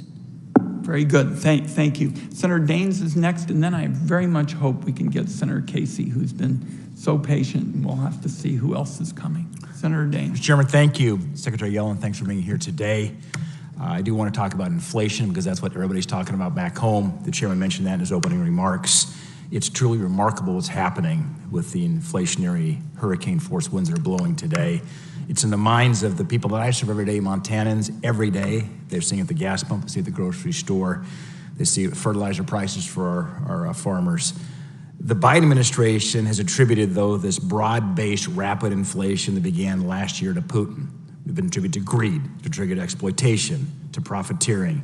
The one thing we've not heard the administration say is that there may have been a contributing factor with the $1.9 trillion spending package that was passed in March of 2021 by this Congress, that we were calling out the concerns of the inflationary pressures it would create in the economy. Even former Obama administration officials, we saw that with Larry Summers, who was a director of National Economic Council under Obama, was also President Clinton's Secretary Treasurer. He warned this would spark inflation. He was exactly right. In fact, in a recent Federal Reserve Bank of San Francisco research paper titled, quote, "Why is U.S. inflation higher than in other countries?" analysts confirmed the strong connection between heightened U.S. inflation and the government spending that was occurring earlier last year. A large portion of that spending was in that $1.9 trillion package. By the way, there was over $1 trillion of unspent COVID dollars coming into December of 2020. We warned everybody up here, you can't spend another $1.9 trillion because it will have inflationary effects. I've not heard this administration say anything about that, but I do want to allow you the opportunity to set that record straight. My question is, Secretary, do you agree with the San Francisco Fed that the nearly $2 trillion March spending package was a significant causal factor in the high, increasingly broad-based and accelerating inflation that we observed this past year? Senator, we're seeing high inflation in almost all developed countries around the world, and they have very different fiscal policies. So it can't be the case that the bulk of the inflation that we're experiencing reflects the impact of the ARP. So was it a causal factor, would you say, that $2 trillion when we had $1 trillion unspent? So do the quick math here. It's about $3 trillion that was put into this economy from December through March of 2021. So I guess the way I see it is when President Biden was inaugurated, he inherited an economy with very high unemployment, and the Congressional Budget Office and other forecasters were envisioning that this could last for a very long time. And we had to address the possibility that this could be a downturn that would match the Great Recession.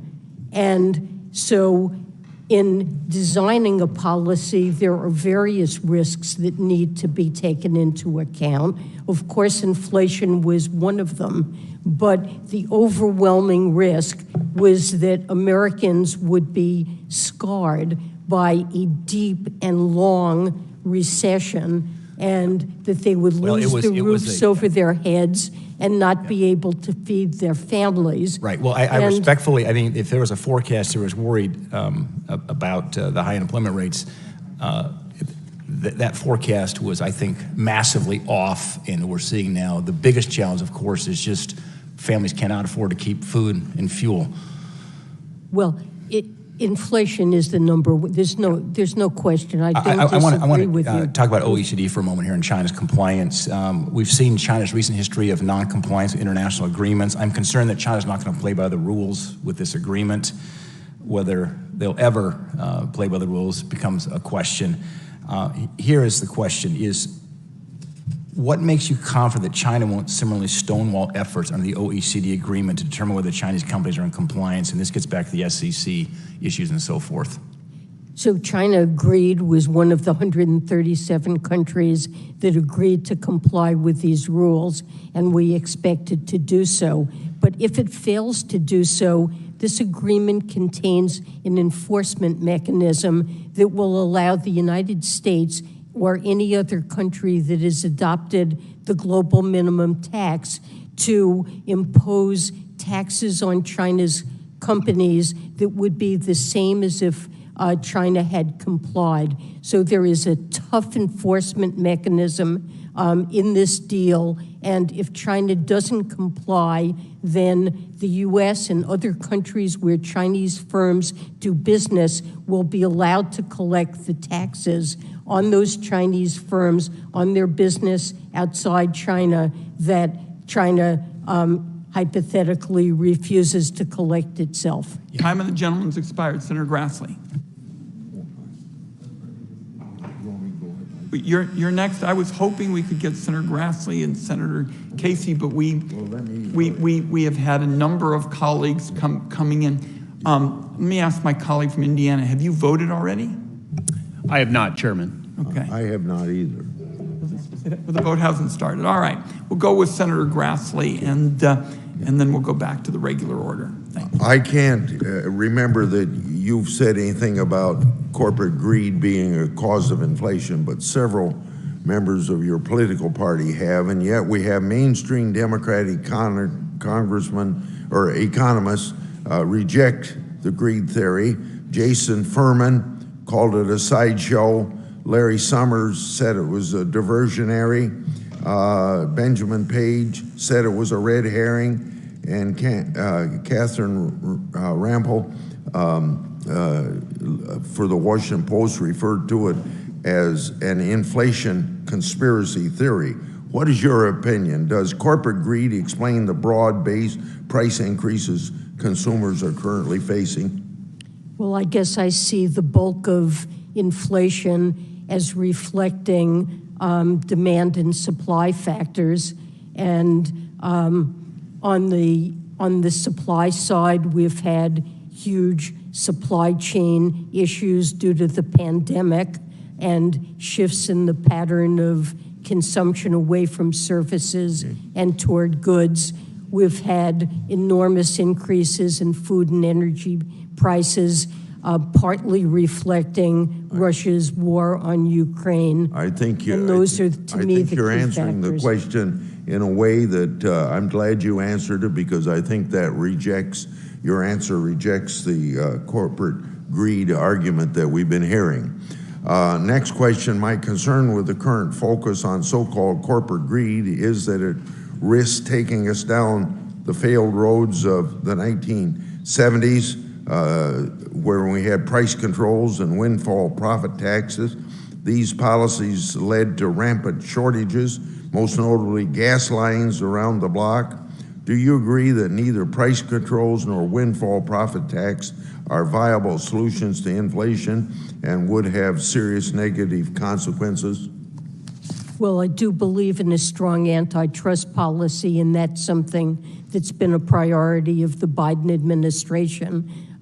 Having active competition in markets, I think, is critical to innovation and to consumer well-being. And so enforcing a strong antitrust policy, I think, is important. But with respect to the broader inflationary trends, the Fed has to play a critical role.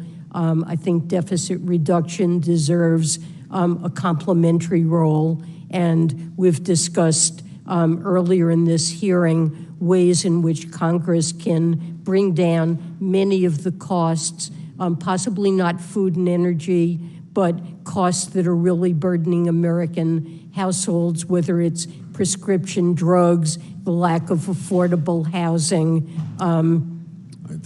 I think I take your answer as, with all the reasons you've given, that you're not advocating or thinking that price controls or wind profits taxes would have anything to do with fighting inflation. I'm going to yield back my time because I got to go over and vote. I'll put questions in. I'm going to go to my colleagues, just so we're clear for the record. Clean Energy for America, passed in this committee, according to independent analysts, will save families $500. Okay.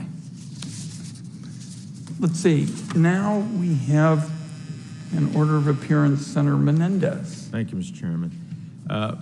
Madam Secretary, our country is suffering from a mass shooting epidemic. This year alone, there have been more mass shootings than days in the year.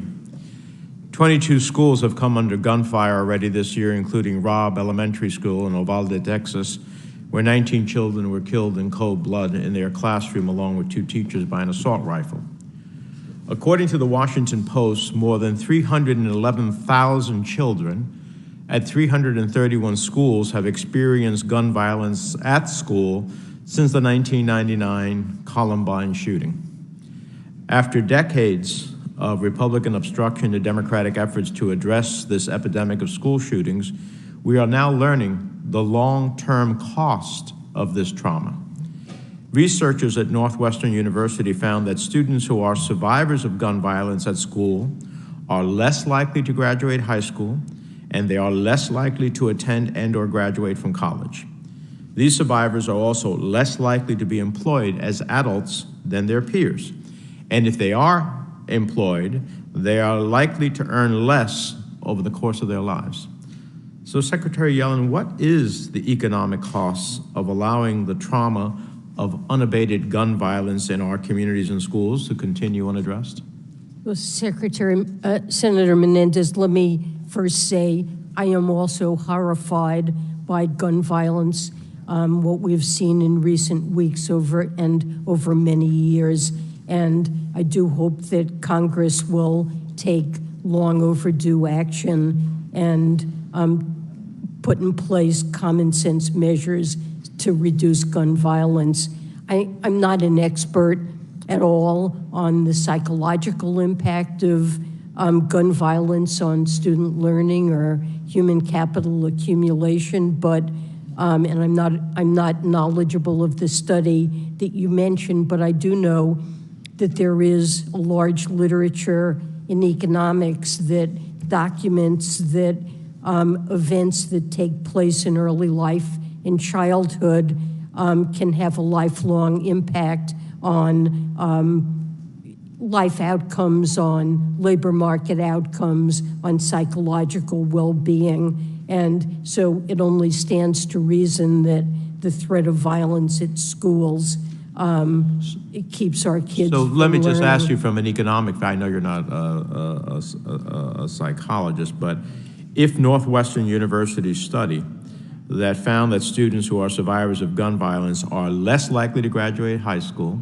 less likely to graduate from college, and more likely to earn less over the course of their lives, doesn't that have an economic impact? Of course, it has a negative impact on these individuals and on our economy. And I don't know what the aggregate size of that is, but it certainly has a negative Let me ask you on a impact. different topic. The Washington Post reported 2 weeks ago that the administration was considering canceling $10,000 of federal student loan debt per borrower for individuals with incomes under $150,000. The same article stated that, quote, it was unclear whether the administration will simultaneously require interest and payments to resume at the end of August when the current pause is scheduled to lapse. The Consumer Financial Protection Bureau issued a report in April of this year finding that 15 million borrowers, or 60% of all borrowers that have had their loans on pause since March 2020, may have difficulty resuming their student loan payments when a pause is over. Are you concerned about the economic impact on borrowers if we turn student loan payments on prematurely? Well, look, this is something that the administration is weighing what the right policies are here, and we're in the middle of deliberations on it. It is a very important topic. Student debt has... If people are called upon to pay and cannot and default, that has a real consequence, as well as in their lives, it has a real consequence to our overall economy. That's why we've been urging the president to seriously consider loan forgiveness. Finally, a study published by the Washington Center for Equitable Growth found that over 118 million homes across the United States, Black and Hispanic homeowners face an average 10 to 13% higher property tax burden when compared to similarly situated white homeowners. Would you agree that our federal SALT deduction is an important tool to reduce the effects of regressive tax policy through property tax relief? I'm not aware of that study. I'll have a look at it, but that's something I need to look into. But on a broader Senator. proposition, if I give people property tax relief and I have a disproportionate number of the universe of property tax owners who ultimately face a greater consequence of higher burdens, then I would assume that helping them with that burden gives the type of relief that inures to the benefit not only of those families, but to communities as a whole. That certainly seems logical. Time of the gentleman's expired. I don't know what this does to the Brown-Casey friendship, but Senator Brown is next after Senator Casey's been so patient. Senator Brown. He's a patient man, so thank you. One quick reference to Senator Grassley's comments about corporate greed. We know that while the Secretary is not saying that it's the main driver of inflation, we know that a number of American industries, oil, pharmaceuticals, shipping companies, and others, have used the pandemic and used the war with Russia to raise prices, and have seen gargantuan profits from a number of those industries, that not by accident. So we know that. Let me shift to one of our favorite topics, Madam Secretary. That is the child tax credit and the earned income tax credit. The work you did, again, I compliment you every time in a public forum, what you and Commissioner Reddick did, and with Chairman Wyden's involvement, to get the IRS advanced CTC payments ready to go just 3 months after I sit on the floor next to Senator Casey. We talked about the excitement of that bill passing on March of 2021. By July, those checks were going out to 60 million, to the families of 60 million children. We should celebrate that perhaps more than we do. We know it slashed hunger rates by 1/3, cut child poverty by 40%. That's why I'm fighting alongside Chairman Wyden and Senator Bennett and others to make sure this gets extended, because it's so important for our country. Tell us in your view, some have criticized the child tax credit for all kinds of things. Would extending the child tax credit family, they'll say CTC is a primary driver of inflation. Comment on that, and then answer the question, if you would extending the expansion help families keep up with rising costs? Well, absolutely, of course it would. You know, the aid that was provided through the child tax credit during the pandemic, as you mentioned, it reduced poverty by almost a half, and all the evidence we have suggests that the CTC reduced inequality. It increased demand somewhat.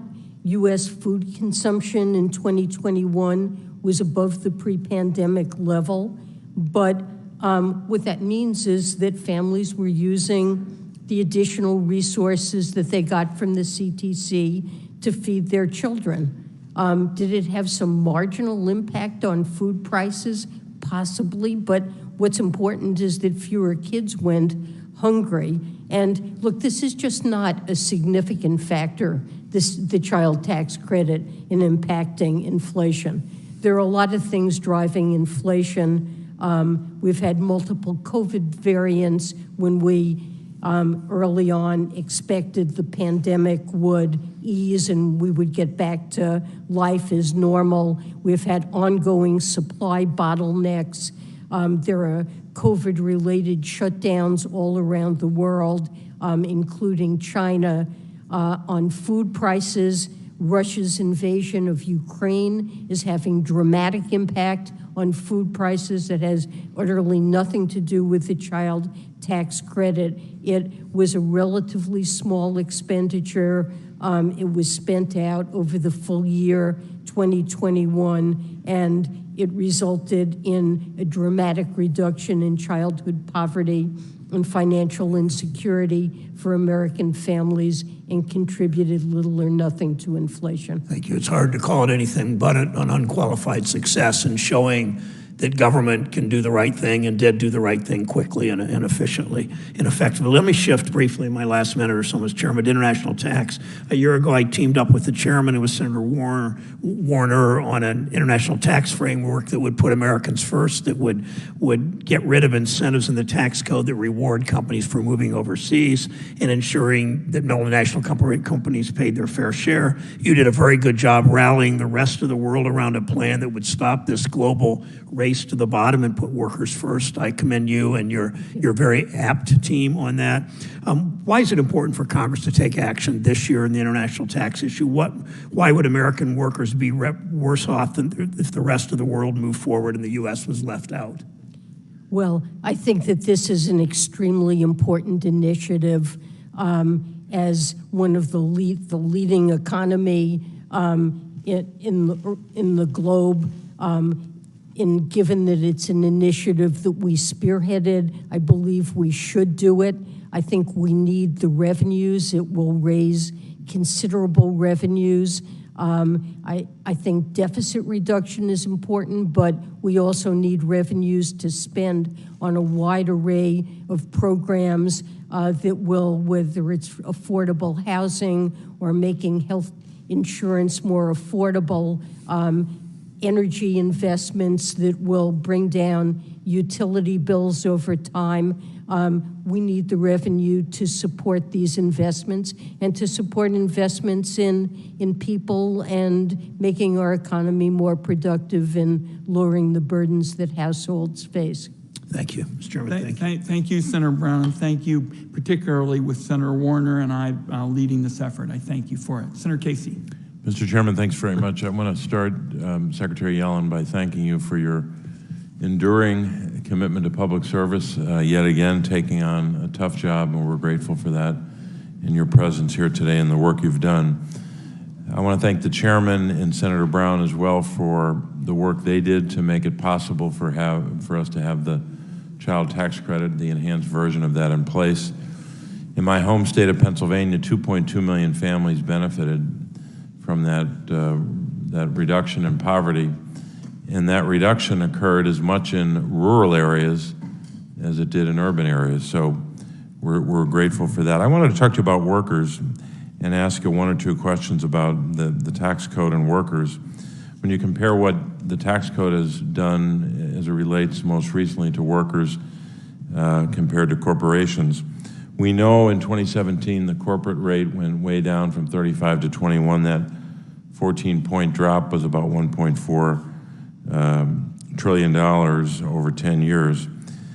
But what is not talked about a lot is what workers lost in that tax bill. They lost their ability to deduct moving expenses when a job forces them to relocate. They also lost, if they're a member of a union, they lost the deduction for the cost of their union dues. Workers can't deduct the cost of their union dues, but corporations are still permitted to deduct the cost of running anti-union campaigns. This is both an insult to American workers and should be an insult to every American, but it's also an insult and I think in direct contravention of the 1935 National Labor Relations Act. Earlier this year, the President's Task Force on Worker Organizing and Empowerment spoke to these issues. I've got two bills, one bill to restore the tax deduction, but also another bill to crack down on union busting. Madam Secretary, I'd ask you to respond to this question. Do you agree that we need to restore and improve the union dues tax deduction that the 2017 tax bill took away and end the taxpayer subsidization of anti-union campaigns by corporations? I do, and let me say that we strongly support the work that the Worker Empowerment Task Force is doing. We look forward to working with you and other members of Congress to develop legislative provisions in support of that mission. Thanks very much. The last question I have is about the code again. In 2017, corporations had their rates cut by that 21%, as I mentioned. Business owners also got a 20% write-off on their personal taxes, but that same cut was not available to their workers. The IRS just reported by 2017, it had all but stopped auditing the taxes of wealthy private business owners. Less than 0.2% of pass-through businesses were audited in 2017. So while they were getting huge tax cuts, no one was checking to see if they were paying the taxes that they already owe. We know the EITC, the Earned Income Tax Credit recipients, were 5 times more likely to be audited than a pass-through business owner. Hard to comprehend that. So people making $40,000 or less, 5 times more likely to be audited. Madam Secretary, can you speak to the steps the administration has taken to make sure that wealthy business owners pay their fair share in taxes? I mean, it's an appalling set of statistics, Senator, that you recite there. We have an enormous tax gap. Workers who receive W-2 income pay what's owed. The error rates are absolutely tiny, and most of the tax gap has to do with high-income taxpayers, including those who benefit from pass-throughs, that have opaque sources of income we know less about, and the resources of the IRS have been cut to the point where they've largely cut back on the complicated audits, the ones that are harder, of high-income taxpayers. And the fact that such a large share goes to audit the EITC is very unfair. I strongly urge Congress to approve the $80 billion that we've requested for the IRS to be able to to make sure that people are paying the taxes that are due. And it's very unfair to workers and lower income households the way things work now. Thank you, Secretary Yellen. Senator Casey, you and the Secretary have just given a little teach-in about this double standard in America with respect to audits, and it's time to change it because everybody ought to be held accountable and it's got to be done in a fair way. And the point you've made and the Secretary's made is that's not being done today to the expense of people of modest means. Senator Bennett. Thank you, Mr. Chairman. Thank you for holding the hearing and giving me the chance to ask questions. Secretary Yellen, thank you for your service and for being here today. Thank you. Speaking of horrible statistics, this country is 38th out of 41 industrialized countries in the world in terms of the scale of our childhood poverty. The poorest people living in the United States are our children, and for one brief shining moment, for 6 months, thanks to your efforts and the efforts of your employees at Treasury, we expanded the child tax credit based on the bill that I wrote with Senator Brown, cut childhood poverty in this country almost in half, benefited 90% of the kids in this country, reduced hunger in the United States by 25%. It's hard to think of anything, Mr. Chairman, that we've done here in generations that has made more of a difference for working families. And tragically, we let it expire. Now, there were people on the front end of this who said, this is a terrible idea, it's gonna disincentivize people from working, people are gonna use the money for all kinds of illicit purposes. I can tell you, Madam Secretary, people spent the money in Colorado on their kids, and the list is long, from school supplies to lessons on instruments to back-to-school clothing. But the one thing everybody has in common, when I asked them what their experience was with the enhanced child tax credit, it is the amount of stress that it relieved from their family. Because after all, people in Colorado live in the same economy that this entire country lives in. It's an economy that for 50 years has worked really well for the top 10% of Americans and hasn't worked for anybody else. Washington's response over that period of time has actually been to make worse our income inequality by cutting taxes to the tune of about $8 trillion since 2001. Almost all the benefit of that went to the wealthiest people in the country. It made our deficits worse, it made our income inequality worse. It's staggering that that is what we would do. And finally, we finally did something for working people with the enhanced child tax credit and the enhanced earned income tax credit. And at the end of the year, we turned our backs on the poor children in America that benefited from this, the 90% of kids that had the benefit of this. I've been here year after year after year, Madam Secretary, at midnight on New Year's Eve or on Christmas Eve, when we didn't have any trouble extending tax cuts for the wealthiest people in this country. We didn't have any trouble extending tax cuts for the biggest corporations in America. But when we had actually lifted kids out of poverty, when all the studies that I have seen, and this is what I'm going to ask you about, Madam Secretary, all the studies that I have seen have demonstrated that the tax credit worked as it was intended and did not disincentivize anybody from working. We cut it off at a time of rising inflation. Families were getting $450 on average a month.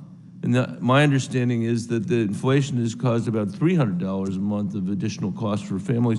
That was more than covered by the tax credit. So in the last minute and a half, Madam Secretary, let me say, first of all, how grateful I am for your effort and for the IRS's effort and for the employees that work for you the heroic effort that they put in place to build a system to demonstrate that we do not have to accept these rates of childhood poverty as a permanent feature of our economy or a permanent feature of our democracy. And that was thanks to the work that your folks did. So I'd love to hear your reflections as an economist and a policymaker on the effects of the expanded monthly child tax credit on children and families, and what is your sort of general reaction to all of this? Senator, you've spoken eloquently about the benefits of the child tax credit. I completely agree with your comments. It cut childhood poverty dramatically. It enabled families to get a little bit of breathing room and to help their kids afford nutritious food and clothing and back-to-school supplies. And it really played a critical role. I think you know that the president has repeatedly said that he strongly supports extension. We would love to see Congress enact that. It's made a huge difference to inequality. It was a very important initiative. I feel very proud. I appreciate your comments. I feel very proud of the work that Treasury and particularly the IRS was able to do to get this money out and to do everything we possibly could to ensure that non-filers, all the many households who weren't required to file tax returns, to make sure that they receive the credit as well. I would love to see, and we've been talking about investments in the IRS. One thing that investments in the IRS would do is make sure the IRS has the modern tools it needs when we have tax credits like that to make sure they go to the families that deserve it, whether they file taxes or not. I thank my colleague. The Secretary has got a hard stop of 12:45. I think we're in good shape to achieve that. Next in line will be Senator Warren, and I'm going to run and vote and come back, and if Senator Hassan could chair in my absence, that would be great, and I think we'll all be able to get the second vote eventually as well. Senator Warren, you're recognized. Thank you, Mr. Chairman, and thank you for being with us today, Madam Secretary. So today's hearing focuses on the Treasury Department's budget, and I want to talk for just a minute about money for the IRS. Thanks to a 1-2 punch from Republican budget cuts and lobbying from corporations and rich people who don't want to be audited, the IRS today is stuck with 1970s computers and staffing levels, unable to do its job and unable to audit wealthy tax cheats. That underfunding also causes honest, hardworking Americans a lot of grief. According to the IRS, the average American spends about 13 hours and $240 every year just to file their taxes. 13 hours, $240. And sure, some people have complicated taxes that take time. But for maybe about half of Americans, taxes could be as easy as looking at a form the IRS has already filled out, showing your W-2 and 1099 income, then using the standard deduction and common tax credits to calculate how much you owe or how big your refund will be. If you don't agree, check no, fill out your own form. If you do agree, check yes, and you are done. Easy peasy. But the IRS does not have that kind of easy peasy program. Instead, years ago, the IRS cut a deal to send taxpayers to companies like Intuit and H&R Block to figure out what they owe. And in return, these companies were supposed to make free tax filing for 70% of American taxpayers through the Free File program. Secretary Yellen, what percentage of taxpayers actually use Free File right now? I believe that last year about 4%. About 4%. 4. That's right. So it was supposed to be 70%. Turns out it was 4%. And you know that is not an accident. These companies deliberately sabotaged the Free File program and steered people to products that they could charge for. Now, companies like Intuit and use misleading advertising, hid free products from Google search results, also that taxpayers had to spend more money to figure out how much they owed.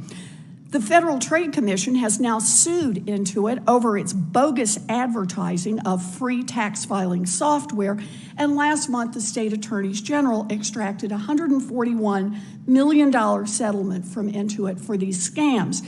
Now, these swindles are just one reason why the GAO recently recommended that the IRS develop its own alternative to free file, stating, quote, the IRS faces mounting risks by continuing to rely on the tax prep industry to provide free tax filing services, end quote. So, Secretary Yellen, it sounds like the free file has worked out great for corporations like Intuit, which raked in billions of dollars.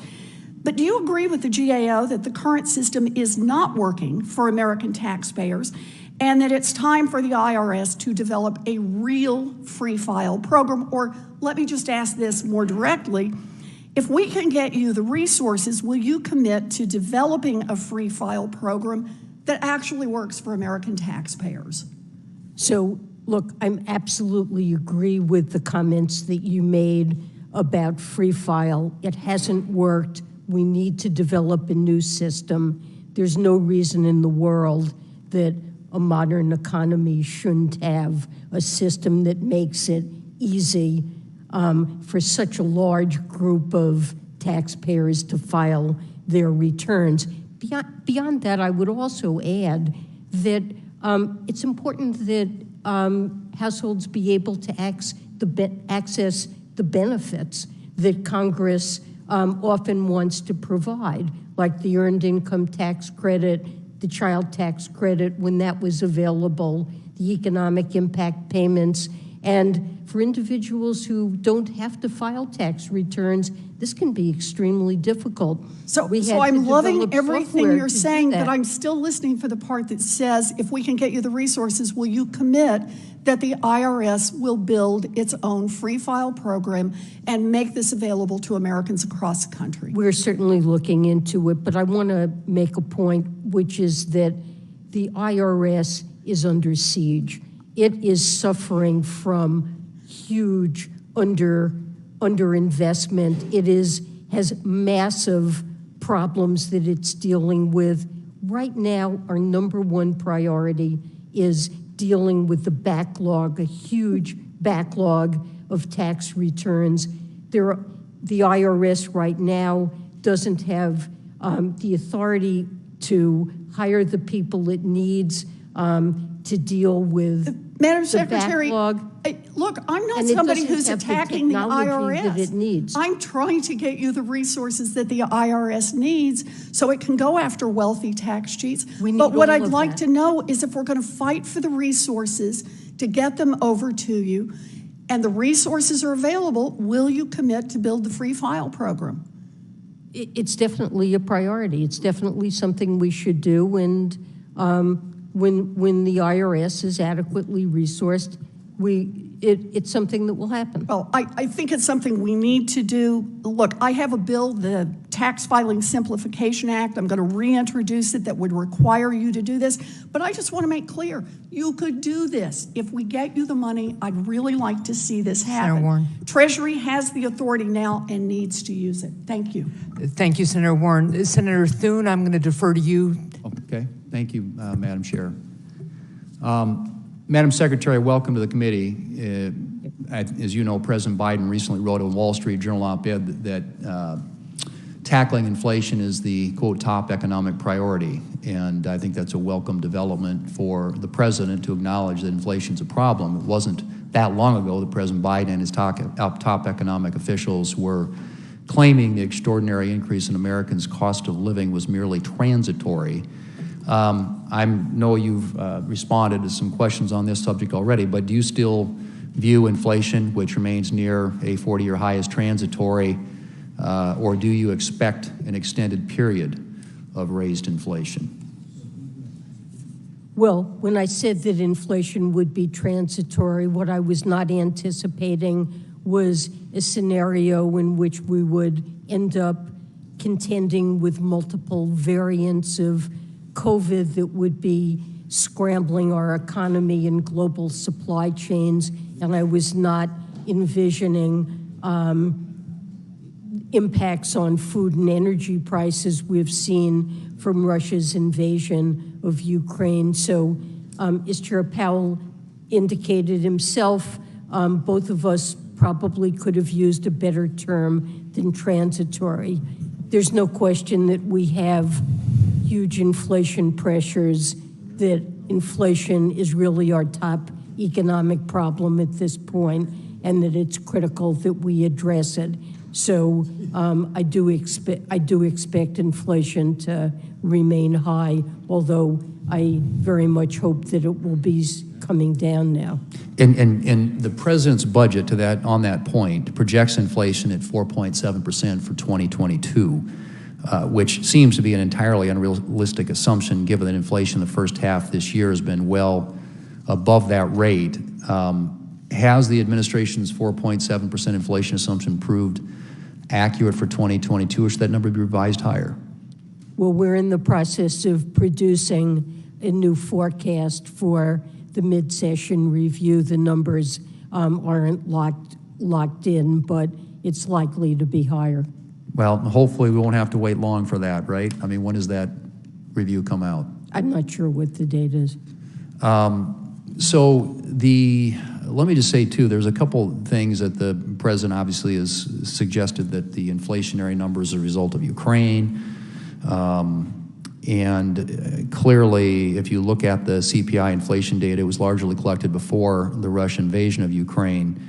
Was the president wrong to blame the pre-existing inflation on the Russian invasion of Ukraine? And do you think that it is at all attributable to the overheated economy that was accelerated by last year's $1.9 trillion partisan spending bill?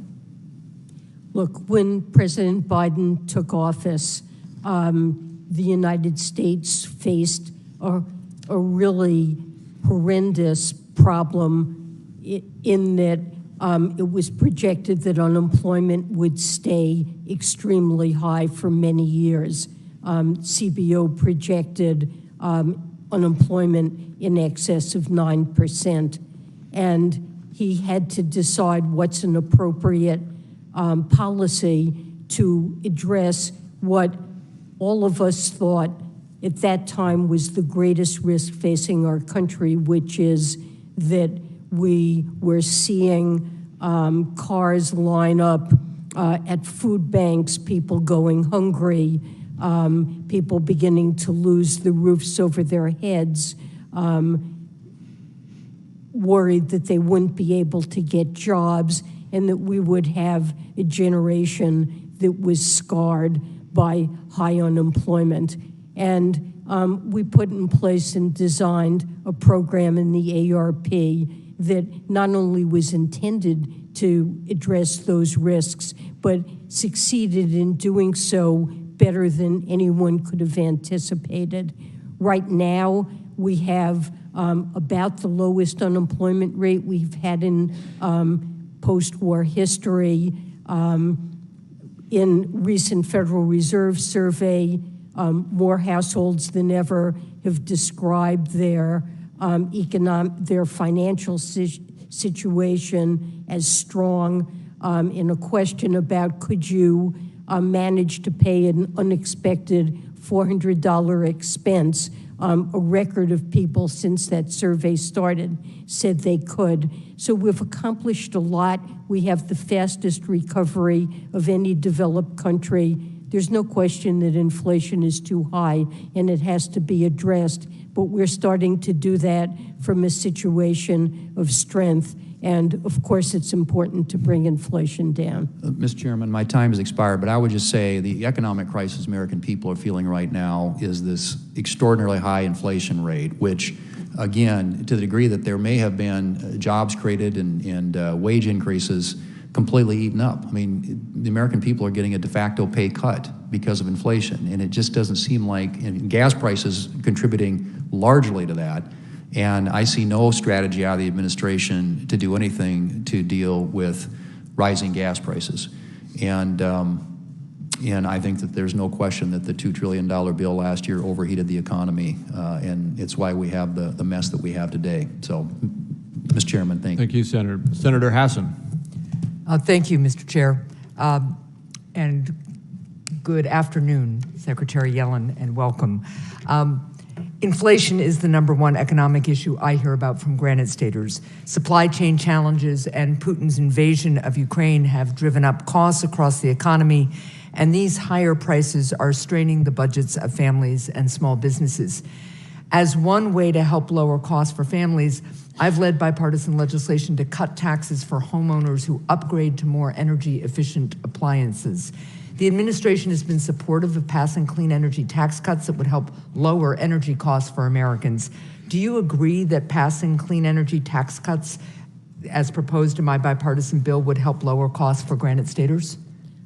Senator Hassan, yes, I do. I think various incentives and tax credits that would support clean energy are critical ways in which we can help lower and middle income families cut their costs, offset price pressures that they face, and address climate change, and over the medium term, reduce our dependence on fossil fuels and on global oil markets where geopolitical risks are often causing spikes in oil prices that if we were more dependent on the sun and the wind, we wouldn't face that. Thank you. In 2020, I helped lead a successful bipartisan effort to ensure that all small businesses struggling during the pandemic had access to tax cuts through the Employee Retention Tax Credit.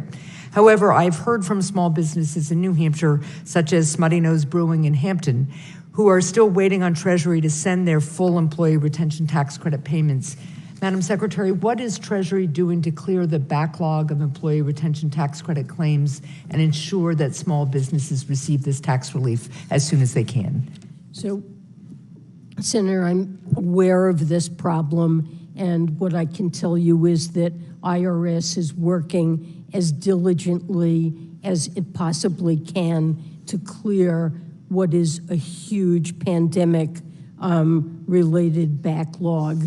And, you know, things that are filed in paper, IRS is still in the process of opening these. I think a lot of these employee retention tax credit filings were paper filings that are part of this backlog.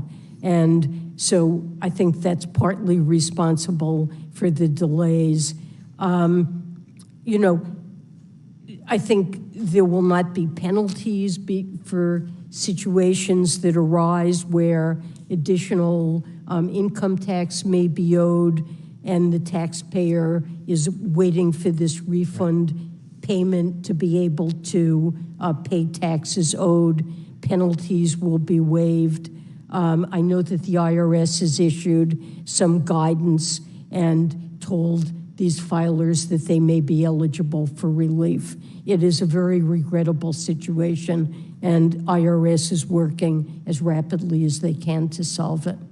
Well, and I thank you for that response. I will keep encouraging IRS to work as quickly as they can, and in the long term, we all have to make sure that the IT and the systems are modernized and IRS has the staffing it needs, because obviously this is not an acceptable situation.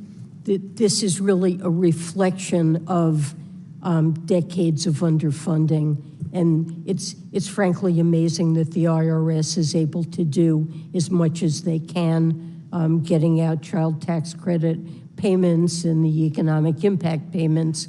Yeah, I do understand that, but I will continue to push on this because I just was talking with a small business on Saturday that's really kind of on the edge here and waiting for this credit. So let me talk about one other thing, which is Russian gold reserves. Vladimir Putin has stockpiled billions of dollars in gold in an attempt to insulate the Russian economy from international sanctions. I'd like to thank Treasury for heeding calls earlier this year from a bipartisan group of senators, including myself and Senator Cornyn, to ensure that U.S. sanctions freeze Russian gold assets. Can you update us on Treasury's ongoing efforts to combat any attempts by Putin to prop up Russia's economy by selling off his gold stockpile?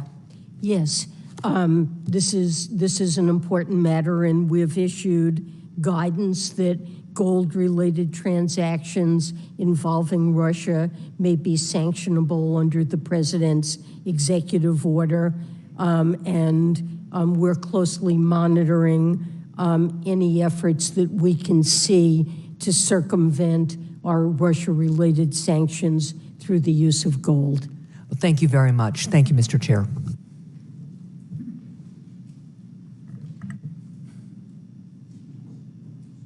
Senator Barrasso's next. Thank you, Mr. Chairman. Thank you, Madam Secretary. Appreciate you being here to testify today.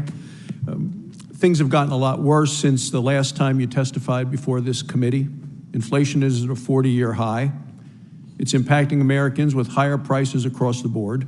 When President Biden took office, the price of a gallon of gas was $2.38 a gallon. Today, it is $4.92 a gallon.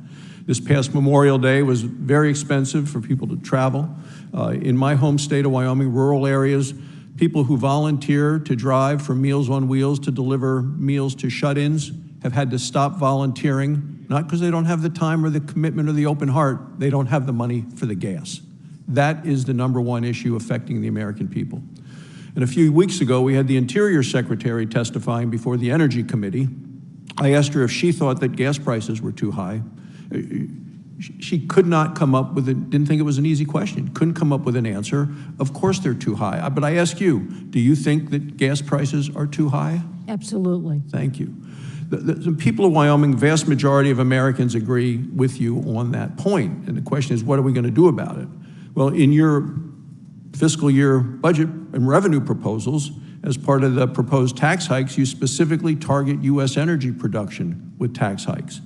On top of your tax hikes, the administration is doing everything it can to end oil and gas exploration and production on federal lands. Just last week, the administration announced a sue and settle agreement with environmental extremists, which calls into question millions of acres of oil and natural gas leases in the West, including 2,000 leases, specific leases in my home state of Wyoming.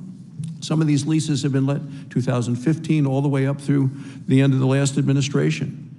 The president had his op-ed in the Wall Street Journal, talked about gas prices, said, well, we need to take every practical step to make things more affordable. But it seems to me tax hikes and other decisions like this are not going to help and are actually going to make matters worse. Making it more expensive to produce American energy would simply lead to higher prices for consumers. And once that energy is produced, it needs to be transported to refineries and eventually to gas stations. Well, pipelines are an important piece of that transportation. But on CNBC last week, you specifically suggested pipelines don't matter. On one hand, both you and the president say gas prices are too high, to which I agree. But on the other, you are targeting American energy with taxes, and that's going to result in higher costs for Americans. So since you agree the prices are too high, can you please explain the inconsistencies with the policies of the Department of Treasury and the administration? Well, I would say that as a medium-term matter, the way to reduce energy prices for Americans is to promote credits, energy policy that boosts the production of renewables, that will reduce our dependence on global oil markets where geopolitical factors can cause energy prices to spike, as we're seeing with Russia and Ukraine, and can lower utility prices for Americans. In the short run, before that happens, high prices, we have very high prices, as you pointed out, for oil. I believe that producers are sitting on 37 million acres of land under lease from which they can drill and produce additional oil, and high prices are a motivation to do that. So we do need additional oil. the prices that Americans pay are influenced by what happens in global markets.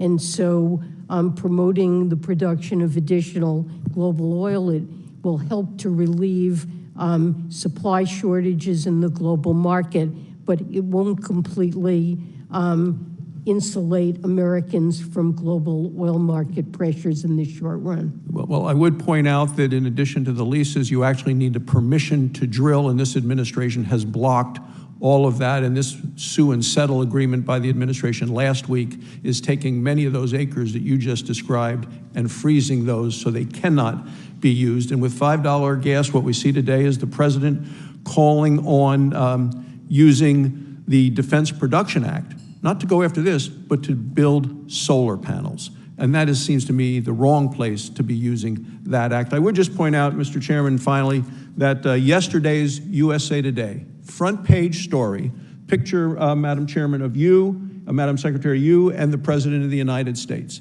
Yesterday's USA Today headline, small risk of inflation swelled to a global threat. Underneath, White House waved off economists' warnings. And they quote you from ABC, March of 2021, is there a risk of inflation? You responded, I think there's a small risk. This is with regard to signing the American Rescue Plan. You say, and I think it's manageable. Given that, it makes me wonder why Americans should put any confidence in your pronouncements and decisions and recommendations today. Thank you, Mr. Chairman. Thank my colleague, Senator Whitehouse. Thank you very much. Madam Secretary, good to have you with us. Thank you, Senator. The end of a long morning for you.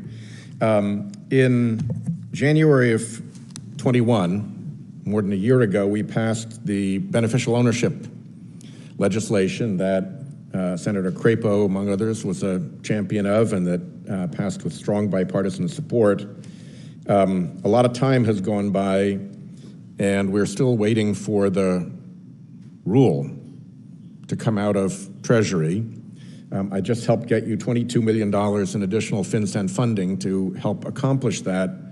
In the meantime, because there is no rule, Tax Justice has just put America at the top of the Financial Secrecy Index, #1. This is not an index on which we want to be #1. Can you tell us anything about when you're going to be done with the beneficial ownership rule? It's been over a year. Well, last December, FinCEN did publish a notice of proposed rulemaking to implement the beneficial ownership reporting requirements, and that's the first rulemaking. The second will govern access to the beneficial ownership information system, and that will be published certainly this year. So all I can tell you is that so we appreciate the extra funding to fully implement this. We will in the fiscal 23. We need full funding for building of this database, but we appreciate the funds that were in the Ukraine supplemental. Effective implementation of the Corporate Transparency Act is really a top priority and is getting our full attention. Well, if you could instruct your people to pick up the pace, I think that would be helpful. It's been quite a while since the law passed. It's been a year since the regs were supposed to be accomplished. There are 3 different rules that are necessary to implement it. Only one has even been proposed. So there's a lot of room for improvement in the rulemaking process, and I hope you'll see to that. The other topic that we talk about often, you and I, is the problem of the 501Cs.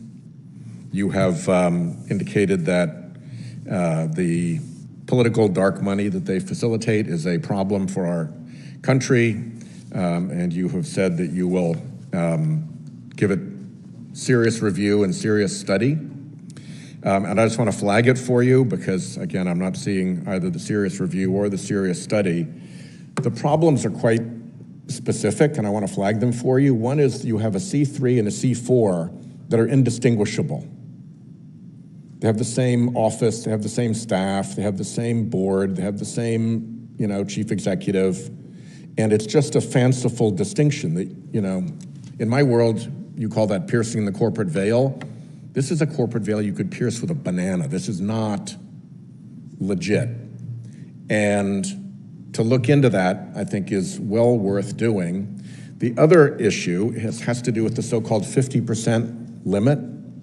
The 50% limit is ignored by circles of affiliated nominal corporations, so that if somebody makes a donation to one, they can then spend 50% of it on politics and put the other 50% to an affiliated organization, which then spends 50% of it on politics and puts the remainder to another affiliated organization. If you have just 4 of those organizations working in concert together, you're over 90% of the donor's money going for political advertising.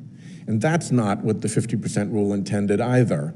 And I think that the IRS is simply not looking at these essentially phony setups that are allowing these anonymous folks to get around both the letter and the intent of the law. So again, please, serious review and serious study, I think, are in order. What we have had in the meantime has been a completely false narrative blown up by your own Inspector General that this was all a wicked effort to target conservatives. That narrative got legs because an enormous propaganda effort was done to push it, but it was debunked by the Inspector General. But we're still living with the aftermath of that, and nobody is telling the truth in the Treasury Department about what really happened, about how the system is being gamed by indistinguishable 501c3s and 501c4s, and by these coordinated efforts to spin the money through affiliated groups so that you can end up spending it all on politics instead of the nominal 50%. So if you could please look at that, I would be grateful. I thank my colleague. Could she just quickly answer that? Oh, of course. Before I go? Please. I know my time's up, but no, if you could answer Madam that Secretary, please. I understand the importance of this issue and agree with you that we absolutely need to get dark money out of politics. We'll work with you to try to do that. Great. Look, if we can look at those specific things, that would be helpful. I thank my colleague. Members have a week to submit written questions, and Madam Secretary, we're going to have you out the door actually early. And just one thought on closing. It seems to me we're closing where we began, which is that Congress has a big role to play in cutting costs, which helps to cut inflation. We talked about prescription drugs, for example. I mean, that's key. Medical expenses are gobbling up everything in sight. And most of the areas that we're talking about mean that you also have to tackle some very entrenched interests. You know, it seems to me that nobody in America that I meet is saying, gee, Medicare shouldn't negotiate to hold down the cost of medicine. The Biden administration, colleagues on this side of the aisle have said, of course you ought to negotiate for these expensive drugs, the cancer drugs, for example. Same is true about clean energy for America. You know, what we said on this committee, Madam Secretary, to hold down energy costs is we're going to take those 45 provisions in the tax code on energy and basically throw them in the trash can and say that for the future will be about clean energy, clean transportation, energy efficiency. And then we will say we'll have a technology neutral, market-oriented system where the more that you reduce carbon emissions, the bigger your savings. But in both healthcare and energy, you're going to have to take on some big, powerful interests to cut costs down. And that's why I'm so glad that you kept putting it right back at us, because I think this is what we've got to focus on, and everything needs to be on the table. We already talked, you and I, about some administrative overhead that can be cut. I saw over the break people in the housing business say that would be beneficial. And I want to thank you for just being out there day after day after day saying, look, Everybody has got to be part of this effort. The executive branch, the Biden administration will be. You told Congress, you can show up every day and help cut costs. I want you to tell you, I want to say as you leave, I'm all in, look forward to working with you, and we'll excuse you at this time. Thank you, Chairman Wyden. I look forward to working with you. Thank you, Madam Secretary.